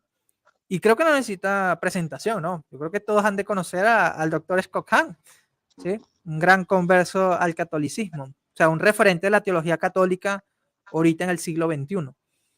Él dice lo siguiente: canibalismo y sacrificios humanos eran acusaciones que se rumoreaban a menudo contra las primeras generaciones cristianas. O sea, en otras palabras, eran las leyendas negras de ese momento. Los primeros apologistas cristianos las recogieron con el fin de rechazarlas como chisme. O sea, ¿qué es lo que hacemos nosotros? ¿No? Con aquellas leyendas negras nosotros las vamos a rechazar porque vamos a ir a la realidad. Dice, Ignacio hablaba del sacramento, es decir, Ignacio de Antioquía, como un realismo que debió resultar chocante para la gente que no estuviera familiarizada con los misterios de la fe cristiana. Seguramente fueron palabras como las suyas, sacadas de contexto, fíjate, es una verdad mezclada con mentiras, o sea, una verdad sacada de contexto, las que alimentaron el revuelo de chismes del Imperio Romano que una y otra vez arrojaban las acusaciones de canibalismo. En las décadas siguientes, la defensa de la iglesia recayó en un profesor converso de Samaria llamado Justino. O sea, cuando existían las leyendas negras, también existían quienes las aclaraban o las refutaban, ¿no? Y lo mismo hacemos todavía. ¿sí? Eso hacemos nosotros en estos momentos, ¿no? Y de hecho Esto, esas leyendas negras todavía se pueden ver, ¿no? Hay algunos anticatólicos que todavía siguen acusando, ¿no? De caníbales. No sé, bueno, sí te has sí, topado, ¿no? sí es Con cierto, un sí es cierto. protestante peruano, un peruano que anda muy obsesionado con ese tema. Ahora sí, ya que entramos a aclarar lo que es la leyenda negra, el contexto, la importante estudiar la historia de la iglesia, vamos a entrar a detalle en la Inquisición. ¿Sí? Entonces, aquí como ves, es un predicador, por decirlo así, no sé si es protestante o no, pero se usa alusivo a ello, con una frase que podríamos escuchar de cualquiera de estos que promueve la leyenda negra. La Inquisición fue el instrumento de la Iglesia Católica para asesinar a millones de personas que no pensaran igual que ella. Eso cualquiera lo va a escuchar con un anticatólico que quiera hablar mal de la Inquisición, ¿no? Ahora, ¿qué debemos responder? Bueno, debemos considerar lo siguiente, ¿no? Estos son datos a considerar sobre la Inquisición. Primero que nada, Inquisición significa investigación. O sea, no le tengan miedo a la palabra Inquisición. Sí, es como cuando algunos le tienen miedo a la palabra tradición, ¿no? Pero bueno, tampoco le tengan miedo a la palabra Inquisición. Simplemente significa investigación. Y en la Biblia, que esto es algo que quizás muchos pasan por alto, encontramos estos procesos de Inquisición, o sea, de investigación, ¿no? Existieron diferentes tipos de Inquisiciones.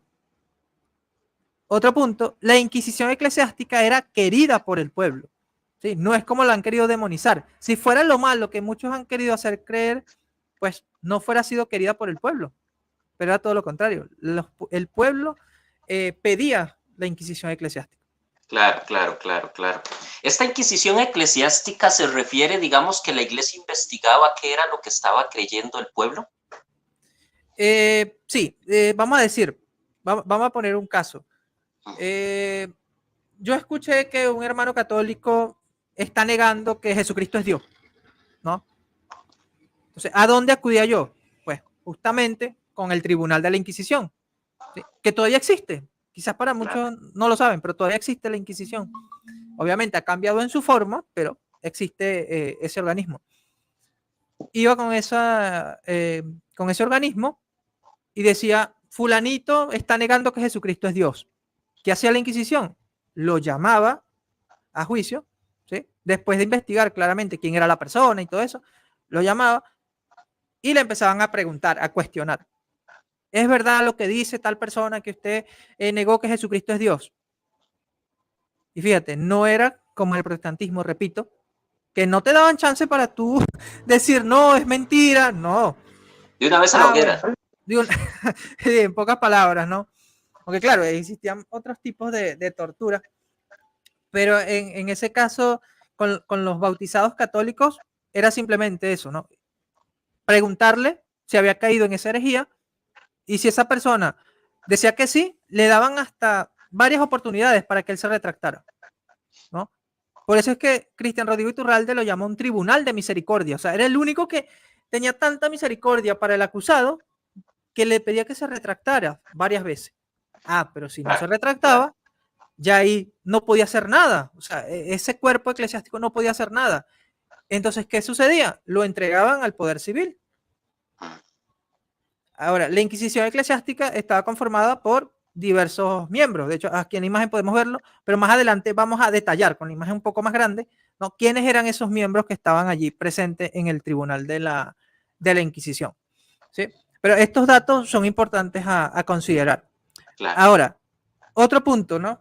Que con esto ya refutamos una leyenda negra que se ha difundido mucho, que la Inquisición hizo uso, bueno, muchos le atribuyen hasta 20 instrumentos de tortura. No, en realidad solo hizo uso de 3 instrumentos de tortura. ¿De verdad? El cordel, la garrucha y la del agua, ¿no? ¿Y qué me dices entonces del Museo de la Tortura de la Ciudad de México? Bueno, eso realmente es más ficción que realidad, ¿no? Mira. Aunque, claro, hay que aclarar lo siguiente. Recuerda que hablamos de diferentes tipos de inquisiciones, ¿no? ¿Por qué? Porque hay instrumentos que se usaron en la Inquisición civil que las quieren atribuir como si fueran usados por la Inquisición eclesiástica. Y ahí es donde viene la mentira, ¿sí? Ahí es donde se está mezclando la verdad con la mentira. Porque la Inquisición sí usaba instrumentos de tortura. Ah, pero le han querido achacar los instrumentos de tortura que usaba el gobierno civil de Alemania, el gobierno civil de otros países, ¿sí? Es Como otra la cosa. dama, por lo menos la dama de hierro, no sé si has escuchado de ese instrumento. Sí, sí, sí, la Bueno, vi ya. y lo usaron en Alemania, ¿no? No lo usó la Iglesia Católica, lo usó fue el poder civil en Alemania. Sí. Entonces, y Alemania sabemos que es un país protestante ya después del Bueno, siglo XVI, ¿no? Entonces, sí. eso más bien le cae encima a los protestantes, así que es mejor que no entre en, eso, en esos detalles, ¿no? Porque Hermano, si ¿podrías según repetir ellos esas? reformaron, sí, pero si según Los ellos tres. reformaron a la iglesia en Alemania, ¿por qué existían estos instrumentos de torturas allí? Sería una buena pregunta para Sería hacerlo. una buena pregunta, ¿verdad? ¿Podrías repetir los tres instrumentos que se usaba la parte eclesiástica? Sí, seguro. El cordel, la garrucha y la del agua. ¿Y con qué se come eso?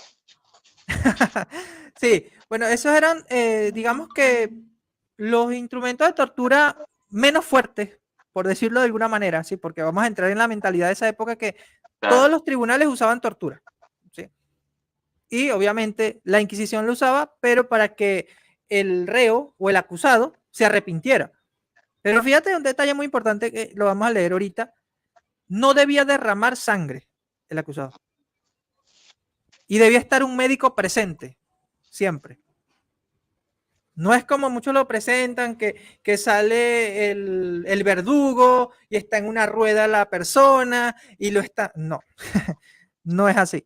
¿Sí? Esas son partes de las exageraciones que se han creado. Ok, ok. Sí, y como dijimos también, la Inquisición todavía existe y actualmente se conoce como el Dicasterio para la Doctrina de la Fe. ¿Sí? Antes se llamaba Congregación para la Doctrina de la Fe. Esa es la misma Inquisición, es decir, ese organismo que se encarga de averiguar quién ha caído en herejía y quién no, y por ejemplo, excomulgar, condenar, escritos, etcétera, Claro, ¿no? Entonces, claro. eso todavía existe, solamente que, bueno, aquí sí va una autocrítica de mi parte, es muy permisivo, ¿no? O sea, actualmente es muy permisivo y por eso, pues vemos que muchos están haciendo desastre, muchos sacerdotes, y no se les ha llamado la atención, ¿no? Por parte de este organismo, que ese es su, digamos que Sí, su función, ¿no? O es su función. Claro, en claro. algunas otras cosas sí ha actuado, pero quisiéramos que fuera un poco más fuerte, ¿no? Por eso muchos hermanos católicos a veces decimos, quisiéramos que volviera la Inquisición de antes, ¿no? Y algunos protestantes se escandalizan. Ah, ¿quieres que vengan asesinatos? No, pero queremos No, que la Inquisición sea más fuerte en eso de investigar y reconocer los que están cayendo en herejía, llamar la atención, condenar esos escritos, decir, no lean a esto, en ese sentido, ¿no? Porque así evitaríamos que tantos católicos pues estuvieran tan desviados, ¿no? En cismas, en herejías, sí, que sí, lamentablemente pasa, ¿no? sí, Bien, como dijimos, el término Inquisición proviene del latín inquisitio, que alude a la acción de inquirir, es decir, examinar detenidamente algo. Inquisición es eso, examinar, investigar, ¿sí? ¿Y a quién se va a investigar? Bueno, a la persona que es acusada de herejía. Eso es claro. todo, ¿sí? Ya lo demás que pasa en la Inquisición, pues son otros detalles, ¿no? Que hay que considerar, que ahí es donde lamentablemente se dieron algunos abusos. Mucho por lo menos menciona el caso de Juana de Arco, ¿no? De Juana de Arco, que fue quemada por la Inquisición, sí, pero no fue por la Inquisición de la iglesia o aprobada por la iglesia como tal, sino más que todo por ese grupo civil, ¿no? Que se inmiscuyó dentro de la Inquisición y pues afectó realmente ese organismo, ¿no? Claro, claro. Porque si muchos quieren creer que Juana de Arco odiaba al Papa, no, más bien ella lo que pedía era que el Papa conociera lo que estaba sucediendo allí. Porque si el Papa conociera lo que estaba sucediendo allí, no fuera pasado eso. O sea, todo eso se hizo, pues lamentablemente, sin conocimiento del Papa, y por eso años después se declaró santa a Juana de Arco, porque justamente la iglesia se dio cuenta de todos estos abusos que cometieron estos malos clérigos, ¿no? Que se dejaron llevar por el poder civil, ¿no? Claro, Solamente claro. para mencionar un caso. Sí, Ahora, hablamos de dos términos, ¿sí? Leyendas negras y leyenda rosa. Ya vimos que la leyenda negra es un intento de desprestigiar la Iglesia Católica mediante acusaciones falsas o exageradas de distintos eventos, ¿sí? Hablando del contexto de la Iglesia. Pero la leyenda rosa es lo opuesto a la leyenda negra y pretende exagerar en un sentido positivo los eventos en los que estuvo relacionada la Iglesia, ¿sí? Como decir que todo fue color de rosa, ¿no? Por eso se llama leyenda rosa. Pero nosotros no debemos caer ni en la leyenda negra ni en la leyenda rosa. Es decir, no caer en ninguno de los dos extremos. O sea, hay que estar Exactamente. neutrales, hay que ser objetivos, ¿sí? Exactamente. Ahora, lo que les mencionaba, ¿no? De la Inquisición ya la podemos ver en la Escritura. El proceso de examinar, de investigar a alguien que ha cometido un error o que ha caído en herejía, ¿no? Lo que conocemos ahora. Lo podemos ver en diversos textos, sobre todo en el Antiguo Testamento. Por ejemplo, en Éxodo 32, del 1 al 35, dice que esta es la historia del incidente de Moisés y el becerro de oro. Resumiendo esta historia, Moisés bajó de la montaña con las tablas del testimonio, ¿verdad? Encontrando que su pueblo se había fabricado un becerro de oro y lo estaban adorando. En otras palabras, habían caído en herejía. Lo llevamos a los términos actuales, habían caído en herejía. ¿Sí? Estaban adorando a un falso Dios. Se habían vuelto herejes. Moisés preguntó quién le era aún leal al Señor y los levitas respondieron. Entonces Moisés ordenó a los levitas matar a quienes no fueran leales al Señor y así lo hicieron. Es decir, aquí podemos hablar como que esa tortura o ese organismo para que, vamos a decir, purgar, ¿no? O corregir. Porque ese es otro punto, cuando se habla de la hoguera, ¿sí? De que se usaba la tortura de la hoguera, que en realidad fueron muy pocos casos, y repito, fueron casos o excepciones, por decirlo así, porque sabemos que los instrumentos de tortura eran 3 nada más, se da en el caso ya de, primero, o de abusos, exageraciones, o de personajes que realmente no querían reconocer su error, ¿no? Entonces, la iglesia, para purgar el alma de esa persona, pues sí, lo llevaba a la hoguera, ¿sí? Pero, repito, fueron pocos casos y fueron excepciones a la regla general, ¿no? O sea, En por el lo menos, catolicismo. sí, por lo menos el caso de Juan Hus, ¿no? Que es uno de los que muchos mencionan, ¿sí? Ese fue un caso que lamentablemente hubieron muchos problemas allí, pero en el sentido por el cual se quemó en la hoguera, era porque también pensaban que eso lo iba a purificar de sus herejías, ¿no? De sus pecados. O sea, en la mentalidad de la Edad Media, eso era lo que se pensaba, ¿no? De que al quemar a la persona, el alma era purificada y por lo tanto purgada, ¿no? Y al ser purgada, pues Claro, podía salvarse, ¿no? claro. O sea, Y dime una también era cosa, como un acto de misericordia, podemos decirlo. esto de la hoguera y de quemar gente para purgar personas, ¿la Inquisición protestante purgó más que los católicos? Sí, pero justamente ellos la adoptaron, sí, como, como regla, ¿no?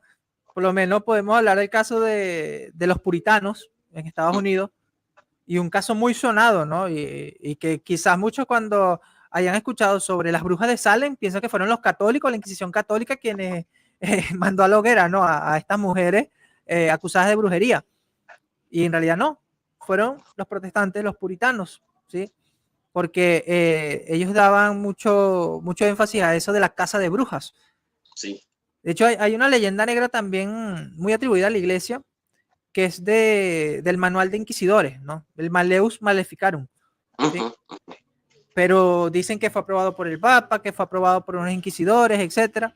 Y en realidad, no. En realidad fue un documento que fue falsificado y tergiversado. Se le añadió la firma del Papa, no recuerdo en este momento qué Papa era, como para decir que lo aprobaba el Papa. Pero se ha descubierto ya que eso fue, vamos a decir, un añadido posterior a ese escrito. O sea, fue un escrito anónimo, pero que Sí. claro, se le quería dar autoridad y para eso dijeron que el Papa le había dado ese permiso, ¿no? Y por eso se ha difundido esa idea de que la iglesia cazaba brujas. No, más bien era todo lo contrario. La iglesia cazaba a los que andaban cazando brujas. ¿Por qué? Porque los que decían cazar brujas cometían muchos errores porque ellos ni siquiera tenían cómo determinar si era una bruja o no. ¿Sí? O sea, por el simple hecho de que una persona decía, bueno, creo que Dios me ha inspirado, me ha dicho que, no sé, que el agua del río se va a volver sangre, algo así. O sea, la Iglesia Católica lo que veía esto era como una tontería. Sí, O sea, claro, como que, claro. o sea, está mal, pero los protestantes no. Protestante lo veía como superstición, lo veía como que lo peor y bueno, hay que quemarla, ¿sí? Hay que condenarla, ¿sí? Pero la Iglesia Católica no. Entonces, ¿qué hacía más bien la Iglesia Católica? Buscaba a aquellos que andaban buscando estas supuestas brujas para investigar, pues, ¿quién te dio a ti autoridad para cazar estas brujas? O sea, ¿por qué tú haces esto? Porque la caza de brujas comenzó en el protestantismo y algunos católicos o algunos tribunales de Inquisición adoptaron también estas ideas. Porque eso es algo que hay que decir. Muchos católicos lamentablemente copian algunas cosas de los protestantes, ¿no? O sea, y en este sentido tomaron eso también. De bueno, también hay que cazar brujas. Ah, bueno, ahí les cayó a ellos la Inquisición. Claro. Sí, por ellos estar queriendo hacer lo que estaban haciendo esos protestantes. Quizás lo trataban de hacer de la mejor manera, pero no. O sea, porque para la iglesia eso simplemente era una superstición y no era motivo de quemarlos en la hoguera, como si hacían los puritanos. Como dicen por ahí, el infierno está lleno de buenas intenciones. Exacto, exacto, una frase muy cierta. Entonces, este capítulo de Éxodo 32, 1 al 35 es claramente un mensaje para eliminar a los herejes que se encontraban en medio de los creyentes. Es decir, tiene dos funciones, ¿no? O sea, primero, sacar al hereje del grupo, vamos a decir, ortodoxo, ¿no? Y segundo, purificar también, o sea, cuando hablamos de la hoguera. Y en este caso, pues, lo vemos ya en Éxodo 32, 1 al 35, en el caso del becerro de oro, ¿no? Pero en Deuteronomio 13, del 13 al 16, también vemos algo similar. Dice, si una de las ciudades que Yahvé tu Dios te da para habitar allí, te llega esta noticia, hijos de Belial han salido de en medio de ti y han seducido a los vecinos de su ciudad, diciendo, vamos y sirvamos a otros dioses que no conocéis vosotros. Indagarás, examinarás, fíjate, ya usa la palabra examinar, y preguntarás diligentemente, y si resulta ser cierto y seguro que esta abominación ha sido cometida en medio de ti, no tardarás en pasar a los habitantes de aquella ciudad a filo de espada, destruyéndola completamente con todo lo que hay en ella. También las bestias pasarás a cuchillo. Claro, estas cuestiones las usan mucho los ateos para decir que, bueno, la religión es lo peor, ¿no? Pero hay que situarnos en el contexto histórico, ¿sí? O sea, si lo vemos también en el sentido, si algún religioso ve esto como que, bueno, no puedes usar esto para justificar la Inquisición. O sea, ¿qué pasó con el caso de Sodoma y Gomorra? ¿Cómo Dios purificó esa ciudad por medio de fuego? Cierto. ¿No? A menos que ellos quieran ahora cuestionar a Dios, ¿no? Por ese método. ¿Sí? Pero esas son cosas que no se ponen a ver estas personas. ¿Sí? Porque ellos simplemente quieren atacar a la iglesia, pero no se ponen a ver todo este sentido, vamos a decir, teológico, ¿no? Podríamos verlo de esa manera. O sea, podemos decir que la Inquisición es parte de la escritura. Se dio en escritura desde la época del Antiguo Testamento para que todos aquellos que dicen que son solo escritura, ¿no? Que ahí está la Inquisición en escritura. Exacto. El principio, ¿no? Porque ahorita quieren usar mucho el término principio. El principio, perdón, sí, el principio. El principio de lo que fundamenta lo que es la Inquisición, pues lo podemos ver ya desde el Antiguo Testamento. Deuteronomio 19, 18 y 19 dice, y si los jueces, después de una diligente investigación, hallaren que el testigo es un testigo falso y ha dicho mentira contra su hermano, harás con él lo mismo que él pensaba hacer con su hermano. Así extirparás el mal de en medio de ti. O sea, todo se trata de una investigación y si la persona realmente es culpable, pues obviamente tiene un castigo. Eso es justamente la Inquisición. ¿Sí? Exactamente. O sea, hay un acusado, hay quien hace la investigación si de verdad cayó en esa herejía y luego si de verdad cayó en esa herejía viene el castigo, ¿no? Sí. Porque la iglesia es más misericordiosa, ¿no? Les da tiempo para que se arrepientan, pero bueno, si no lo hacen ya, no les toca más que obviamente entregarlos al poder civil, ¿no? En este caso. Y repetimos, ¿verdad? Inquisición es investigación. Así es. Tenemos otro texto, fíjate como hay varios textos, ¿no? Aquí solamente he mencionado algunos. Esther 2.23 dice, fue investigado el asunto y resultó ser cierto, por lo cual los dos fueron colgados en una horca, escribiéndose esto en el libro de los anales en presencia del rey. Y esto me parece muy interesante, ¿no?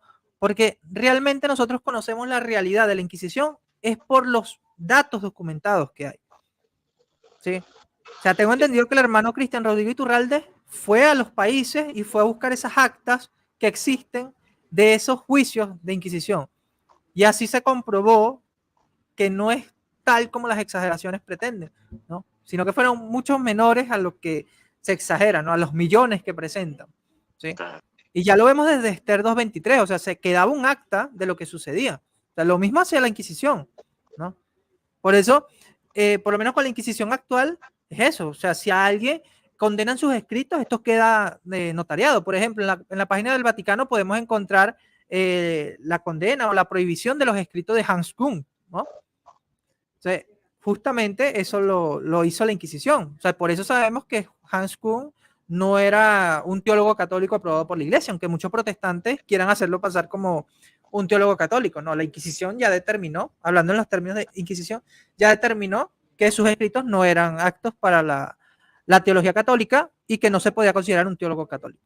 Sí. Claro. Por aquí sigue. Bueno, mencionaba lo de Han Hus, pero ya eso lo mencionamos ya. Sí, ya pasó. Sí. Bueno, y fíjate, muchos dirán, bueno, pero eso fue solamente en el Antiguo Testamento. No, en el Nuevo Testamento también.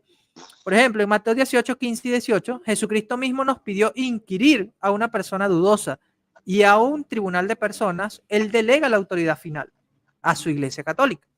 Dice, si tu hermano peca contra ti, repréndelo. La Inquisición primero marcó el error de la persona cuestionada. Entre ti y él solo. Si te escucha, habrás ganado a tu hermano. Si no te escucha, toma todavía contigo un hombre o dos para que por boca de 2 testigos o 3 conste toda palabra. Si a ellos no escucha, dilos a la iglesia. Y si no escucha tampoco a la iglesia, sea para ti como un pagano y como un publicano. Los paganos eran personas que no reconocían al Dios de los judíos o al Dios de los cristianos. Los publicanos eran recolectores de impuestos judíos que trabajaban para los romanos. Consecuentemente, eran odiados por los judíos y vistos como pecadores. Otra palabra para ambos casos eran herejes, ¿no? Si hablamos en esos términos. ¿Sí? Bueno, veo que hay preguntas. Dice una pregunta, ¿y por qué no siguen aplicando la Inquisición? Ya hemos dado ejemplo de que todavía se sigue aplicando, pero no de la misma forma, ¿no? O sea, todavía se sigue investigando a aquellos casos que han caído en herejía. Ahora, sí. ¿De qué Inquisición vamos a hablar? Este es otro punto, ¿no? Debemos también distinguir de qué Inquisición de la Edad Media vamos a hablar, porque existieron diferentes tipos de Inquisiciones, ¿sí? Está la Inquisición española, que repito, de ahí se originó la leyenda negra, porque fue contra esta que se quiso atacar a la iglesia y, bueno, usando a la figura de España. De la Inquisición española era una autoridad suprema ejercida por el rey, al menos formalmente, aquí, quien había obtenido del Papa la concesión y el privilegio de nombrar, o más bien sugerir, inquisidores, es decir, personas que iban a investigar, ¿no?, los casos de aquellos que habían sido acusados, y de controlar las finanzas y el funcionamiento general de la institución, pero con jurisdicción solo en España y reinos de ultramar, ¿sí? Por eso es que no se puede generalizar la Inquisición española como la Inquisición en otros países, ¿sí? Porque estaba también la Inquisición portuguesa, que tenía jurisdicción solo en Portugal, ¿sí? O sea, es lo que vemos también por lo menos actualmente con los obispos. Los obispos solamente tienen jurisdicción en donde ellos están. Exactamente. O sea, eso se ve también en la Inquisición. La Inquisición tenía jurisdicción solamente donde se determinaba, ¿no? Estaba la Inquisición romana, que tenía jurisdicción en los reinos italianos, con la excepción de Sicilia y Cerdeña, que respondían a la Inquisición española, ¿sí? Y está la Inquisición pontificia o episcopal, que tenía jurisdicción en toda la cristiandad. Si bien todas estaban encargadas de vigilar y castigar los delitos contra la fe, o sea, esa era la esencia, ¿no?, de cada Inquisición, cada una mantenía sus particularidades. Por eso es que hablamos de que habían casos que lamentablemente se salían de las manos del Papa, ¿no? Claro. Por lo menos el caso de Juana de Arco, ¿no?, que ya lo mencionamos. Entonces, cada una mantenía sus particularidades sujetas a los diferentes escenarios y coyunturas, constituyendo el pontífice la autoridad máxima en unas y el obispo y el rey en otras. Sobre todo ahí donde era el rey y el obispo, ahí es donde podemos ver que se dieron esos lamentables casos, ¿no? Sí, claro. Por eso Juana de Arco pedía que era el Papa el que tenía que ver lo que estaba pasando allí, pero no, lamentablemente no fue. Sí. Por lo tanto, no puede atribuirse a una lo que es propio de la otra. O sea, es como que querer achacar lo que le pasó a Juana de Arco a la Inquisición española. O sea, ahí tú te das cuenta que esa persona no tiene ni idea de la Inquisición, ¿no? Ahora, aquí viene lo más importante y que deben tener muy presente. Los promotores de la Lista Negra contra la Inquisición. Y aquí muchos se van a sorprender, ¿no? Porque muchos dirán, pero ¿cómo va a ser él? Pues sí, él fue uno de los mayores mentirosos, ¿no? Y fue el Ajá. siguiente. Se cree que la leyenda negra antiespañola y antieclesiástica sobre la Inquisición la promovió por escrito Montano, ¿sí? Así se hacía llamar. O sea, así están los escritos, encontramos muchas exageraciones. Montanus, Ajá. pero era un seudónimo que usaron nada más y nada menos que supuestamente el primer traductor de la Biblia al español, Casiodoro de Reina. Del Aquel, que estaba justamente hablando ahorita en el chat, ¿no?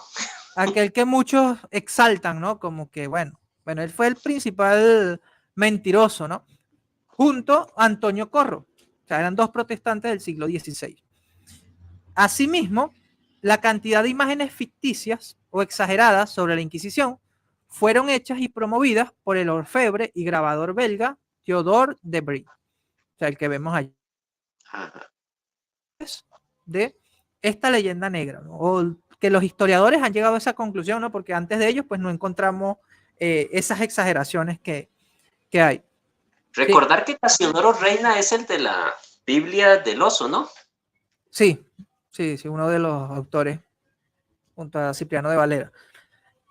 Pero en este caso, pues realmente, bueno, es que eso es lo que yo siempre le digo a los protestantes, ¿no? Porque ellos dicen que uno quiere demonizar a los protestantes, no. En este caso yo estoy siendo más objetivo con la historia, ¿no? Y pues Montano o Casiodoro de Reina cometió todas esas exageraciones y no solamente contra España, sino contra la iglesia, ¿sí? Y también hay otros, ¿no? Podríamos hablar de Llorente, podríamos hablar de otros que también, pero principalmente, o de los primeros fue Casiodoro de Reina, Antonio de Corro, bajo el seudónimo de Montano, ¿sí? Y las imágenes, pues, que vemos muchas imágenes, bueno, vamos a decir, torturas que nunca pasaron, se deben a Theodore de Brie, ¿sí?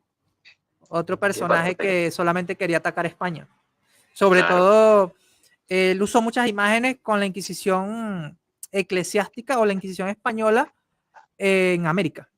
Sí, esas exageraciones que vemos, por ejemplo, lo de las cárceles, ¿sí? Que vemos en México, que vemos en Perú, ¿sí? Cárceles de la Inquisición, pues se las debemos a la imaginación de este personaje, ¿no? Ajá. Ahí se basaron mucho para generar toda esa idea. De hecho, si buscan en internet, o sea, grabados de Theodore de Brie, ahí van a encontrar pues cantidad de imágenes que si muchos no investigan van a pensar que sí, fueron realidad, ¿no? Pero nada que ver. Aquí está la imagen que te decía hace un rato, Ajá. Rigo. Fíjate, la imagen falsa que se muestra al mundo, ¿sí? Es la de un falso juicio, donde se muestra nada más sacerdote. O sea, ¿te acuerdas lo que hablábamos? Que quieren crear es un odio anticlerical, o sea, contra el Claro. sacerdote. Por eso aquí muestran nada más sacerdote, ¿no? Hasta el mismo verdugo lo ponen como sacerdote, ¿no? ¿Sí? Pero la imagen real es la que está al otro lado, ¿no? Donde están los globos con los textos. Y allí vemos los que realmente tenían que estar presentes al momento de la Inquisición. No eran solamente sacerdotes, como quieren hacer creer los promotores de la leyenda negra. Tiene que estar el denunciante, ¿sí? El que dijo, bueno, yo lo escuché diciendo que Jesucristo no es Dios, o que la Trinidad no existe, o que, bueno, cualquier herejía que se te ocurra, ¿no? Tiene que estar presente él, ¿no? Tiene que hacerse cargo, porque una cosa es que si tú acusabas falsamente, ahora la Inquisición iba contra ti. Sí, Sí, también. también, ¿no? Entonces, el denunciante, el acusado, el clérigo, o sea, ¿por qué crees que va a estar el clérigo? A ver, Rigo, ¿por qué crees que tiene que estar el clérigo? Híjole, sirve como si fuera un testigo, ¿no? Un testigo, un representante de la iglesia. Exacto, porque obviamente estamos hablando de una herejía, ¿sí? Exactamente. Que para el Estado es un delito, pero para la iglesia es una herejía, una ofensa a Dios. ¿Y quién puede determinar si es una herejía o no? El teólogo, el clérigo, el sacerdote. Exactamente. El clérigo. Por eso tiene que estar presente. Fíjate, está también el notario, el que está tomando nota de todo lo que se está diciendo, todo esto, a ver si es verdad que lo que el denunciante dijo es cierto o mintió y bueno, todo eso. Como un juzgado civil. Exacto. Y también tiene que estar el médico, ¿sí? Muy importante, por lo que vamos a ver a continuación. El médico tiene que estar presente para ver que no se derrame sangre por parte del que va a ser torturado, ¿no? Porque repito, ahora vemos la tortura como algo malo, pero en ese momento era para que el acusado se arrepintiera, ¿sí? Para que el acusado reconociera que había faltado, aunque también, no sé, yo lo veo como que contraproducente porque también podía engañarse, ¿no? Claro. El acusado. Pero bueno, ya allí, pues ya es salirse de lo que conocemos, ¿no? Ahora, aquí quiero citar a un experto y al cual recomiendo también. Y digamos que es el primer libro que me leí sobre la Inquisición, debo reconocerlo. Y es de los mejores. Alfonso Junco, Inquisición sobre la Inquisición. Fíjate el título del libro. O sea, es una investigación sobre la Inquisición. Una Inquisición sobre la Inquisición. Aquí voy a citar la página 12 y 13, ¿no? Porque él habla 10 sorpresas sobre la Inquisición. Y aquí solamente voy a citar una, que la mencioné al principio, ¿no? De uno de los datos a considerar. Y es que la Inquisición era querida por el pueblo. Él dice, ¿usted se imagina que la Inquisición era odiada por el pueblo? Exactamente al revés. Era querida con entusiasmo. Interpretaba y defendía el sentir unánime. Constituía una auténtica encarnación democrática. Era avasalladoramente popular.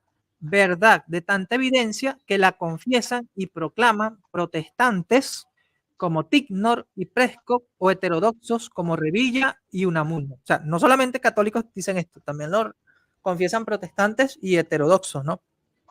Entonces, esta es una de las 10 sorpresas que da Alfonso Junco en su libro, pero creo que esta es muy, muy llamativa, ¿no? Para aquellos que les interese, y creo que esto les va a llamar la atención para buscar el libro y leerlo. Aquí voy a citar a otro historiador, a Rino Camilleri, ¿sí? Que tiene un libro en italiano llamado La verdadera historia de la Inquisición, ¿sí? Y aquí habla sobre la tortura. Fíjate, la Inquisición recurrió a la tortura en raras ocasiones. Las fuentes históricas demuestran muy claramente que la Inquisición recurrió a la tortura muy raramente. El especialista Bartolomé Benaza, que trató con la Inquisición más dura, es decir, la española, ¿verdad? La que más, digamos, se le ha creado esa leyenda, habla de un uso de la tortura que fue relativamente infrecuente y generalmente moderado. El uso de la pena capital excepcional a partir del año 1500, o sea, el uso de la muerte, ¿no? El hecho es que los inquisidores no creían en la eficacia de la tortura. Fíjate lo que yo te decía hace un momento, ¿no? Los manuales para inquisidores invitaban a sospechar de ello, porque los débiles, bajo tortura, confesarían cualquier cosa, lo que te acabo de mencionar.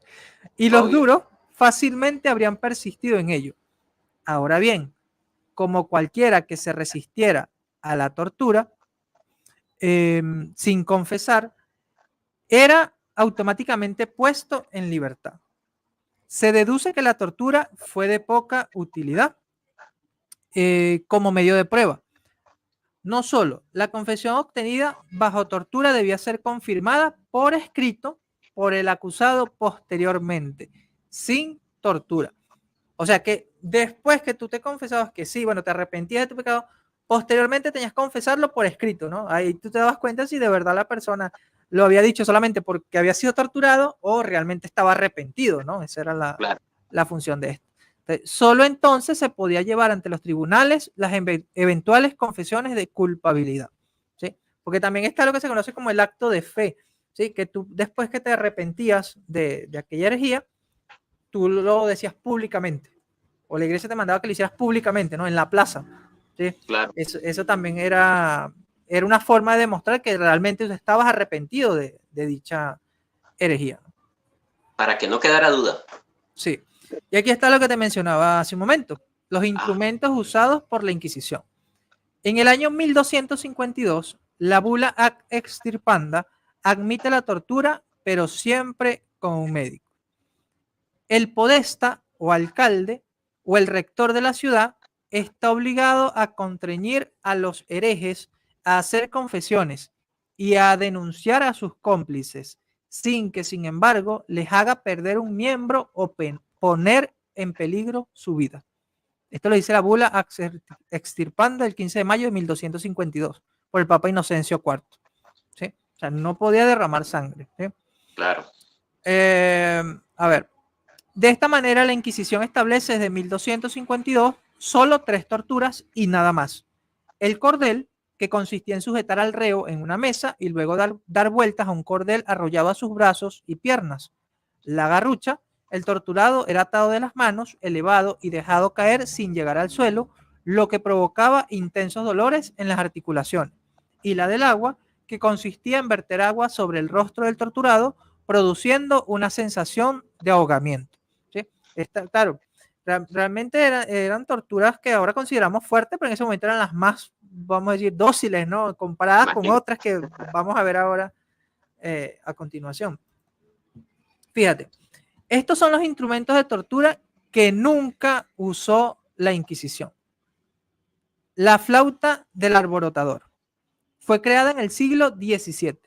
Su primera mención viene de los años 1680 y 1690, de la República de Venecia, y fue usada contra los desertores de la guerra entre el Imperio Otomano y la República de Venecia.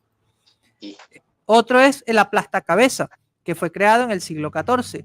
Su primera mención viene del 1340 en Alemania. No fue usada por la Inquisición, sino por los tribunales germánicos contra los enemigos de algunos príncipes electores. Está la cuna de Judas, creada en el siglo XV. Su primera mención viene de 1450-1480 en Francia. Fue usada por el Parlamento francés y no por la Inquisición. Esta fue abolida en 1430. La sierra fue creada en el siglo XV y su primera mención viene del 1450-1470, usada por el tribunal húngaro contra los musulmanes en el marco de la guerra entre el Imperio Otomano, el Imperio Bizantino y el Reino de Hungría. La pera, creada en el siglo XV, su primera mención viene de 1450, usada por el Parlamento francés y no por la Inquisición. Esta fue abolida en 1430.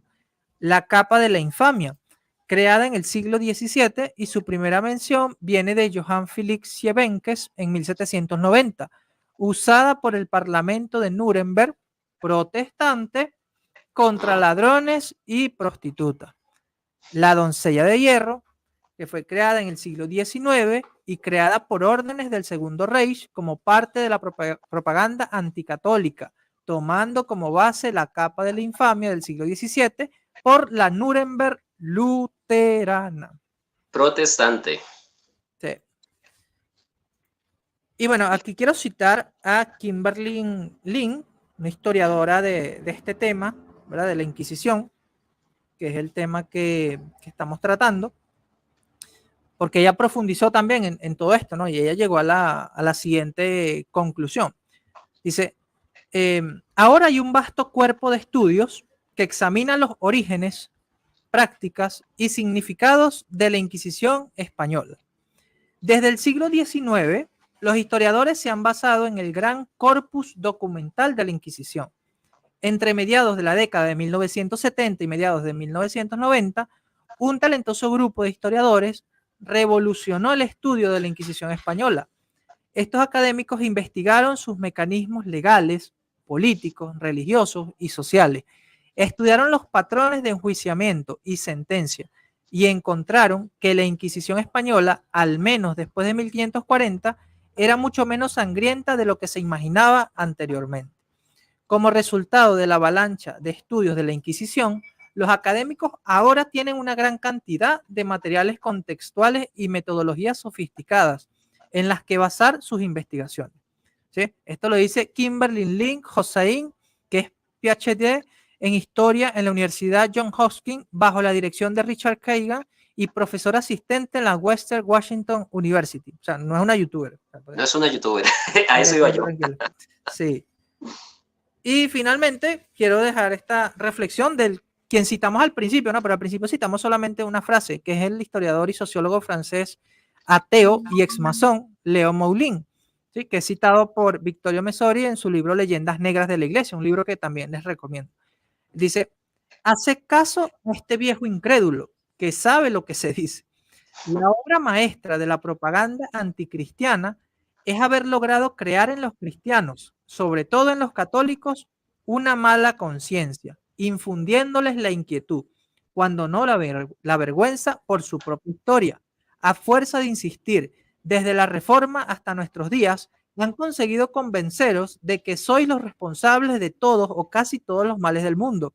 Os han paralizado en la autocrítica masoquista para neutralizar la crítica de lo que ha ocupado vuestro lugar. Habéis permitido que todos os pasaran cuentas, a menudo falseadas, casi sin discutir. No ha habido problema, error o sufrimiento histórico que no se os haya imputado, y vosotros, casi siempre ignorantes de vuestro pasado, habéis acabado por creerlo, hasta el punto de respaldarlo. En cambio, yo, agnóstico, pero también un historiador que trata de ser objetivo, os digo que debéis reaccionar en nombre de la verdad. De hecho, a menudo no es cierto. Pero si en algún caso lo es, también es cierto que tras un balance de 20 siglos del cristianismo, las luces prevalecen ampliamente sobre las tinieblas. Luego, ¿por qué no pedís cuentas a quienes os las piden a vosotros? ¿Acaso han sido mejores los resultados de los que han venido después? O sea, hay una reflexión de un no católico para los mismos católicos. Es decir, que no se avergüencen de su historia, que realmente la conozcan y que no se traigan todos esos cuentos que nos quieren achacar, ¿no? Todas esas leyendas negras que nos quieren hacer creer. Y bueno, hermano, si me permites también para compartir mis redes sociales para aquellos hermanos que quieran comunicarse conmigo, tenemos página web, el Facebook, bueno, por YouTube, está nuestro canal, Católicos por Convicción. El Instagram no, porque bueno, fue hackeado, estoy tratando de recuperarlo, pero no he tenido éxito. En TikTok también, por WhatsApp, igual para cualquier consulta. En el Twitter también nos pueden encontrar. Y bueno, también para recomendarle la Escuela Apologética Online DASAN, ¿no? Donde está el hermano Rigo también, una escuela que forma discípulos, apologistas, servidores y misioneros. O sea, una formación integral. Igualmente, si necesitan comprar libros, pues en la librería católica Defiende tu Fe, también ahí pueden conseguir buen material, sobre todo por los que están en Estados Unidos y Puerto Rico, porque para envíos a otros países es un proceso más tedioso. Y bueno, si desean apoyarnos también pueden hacerlo a través de donaciones. Para eso se pueden contactar por WhatsApp. Y bueno, muchas gracias a todos por su atención y al hermano Rigo, el hermano Noé también por la invitación. No, gracias hermano, nos quedó súper clarísimo, ¿verdad? Y eso que apenas es una parte chiquita, ¿verdad? De todo el trabajo, porque no se puede poner obviamente Sí, hay bastante para decir.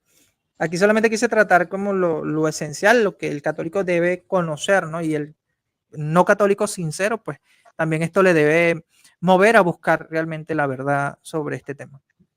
Claro, hermano, sí, muy bueno. La verdad aprendimos bastante de esta clase y como dices, es apenas lo básico, todavía falta pues mucho más. Pero primero que todo, hermano, muchas gracias por haber aceptado la invitación hasta que al fin se pudo dar. Tuvimos muchos contratiempos, sí, que no se pudo dar antes, pero gracias por venir aquí a este humilde espacio. La verdad, espero que ya no sea la última vez, ¿verdad? Que hayan más sobre otros temas, ¿verdad? O incluso ampliando más este tema, ¿por qué no?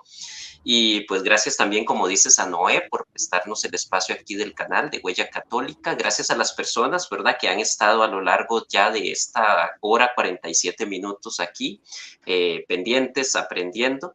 Y sobre todo, hermanos, pues gracias a Dios por permitirnos un día más de estar aquí reunidos, ¿verdad?, de poder aprender más sobre nuestra fe, sobre la historia, en este caso específico sobre el tema de la leyenda negra de la Inquisición que nos trajo el hermano Richbel y que lo explicó pues brillantemente para que no queden dudas. Y hermanos, pues gracias a todos, la verdad, que tengan muy buenas y bendecidas noches. Igual yo este video pues lo voy a subir en mi canal ahí con el permiso de mi amigo Noé. Y hermanos, pues que Dios los bendiga, que Dios los cuide, que Dios los proteja, que tengan una buena, bendecida y santa noche. Y seguimos igual aquí haciendo otros programas de otros temas, porque no todo es apologética, ¿verdad? Entonces, hermanos, pues muchas gracias por su atención, que tengan una linda noche, que Dios los bendiga y nos estamos viendo hasta la próxima. Hasta luego, hermanos, que Dios los bendiga.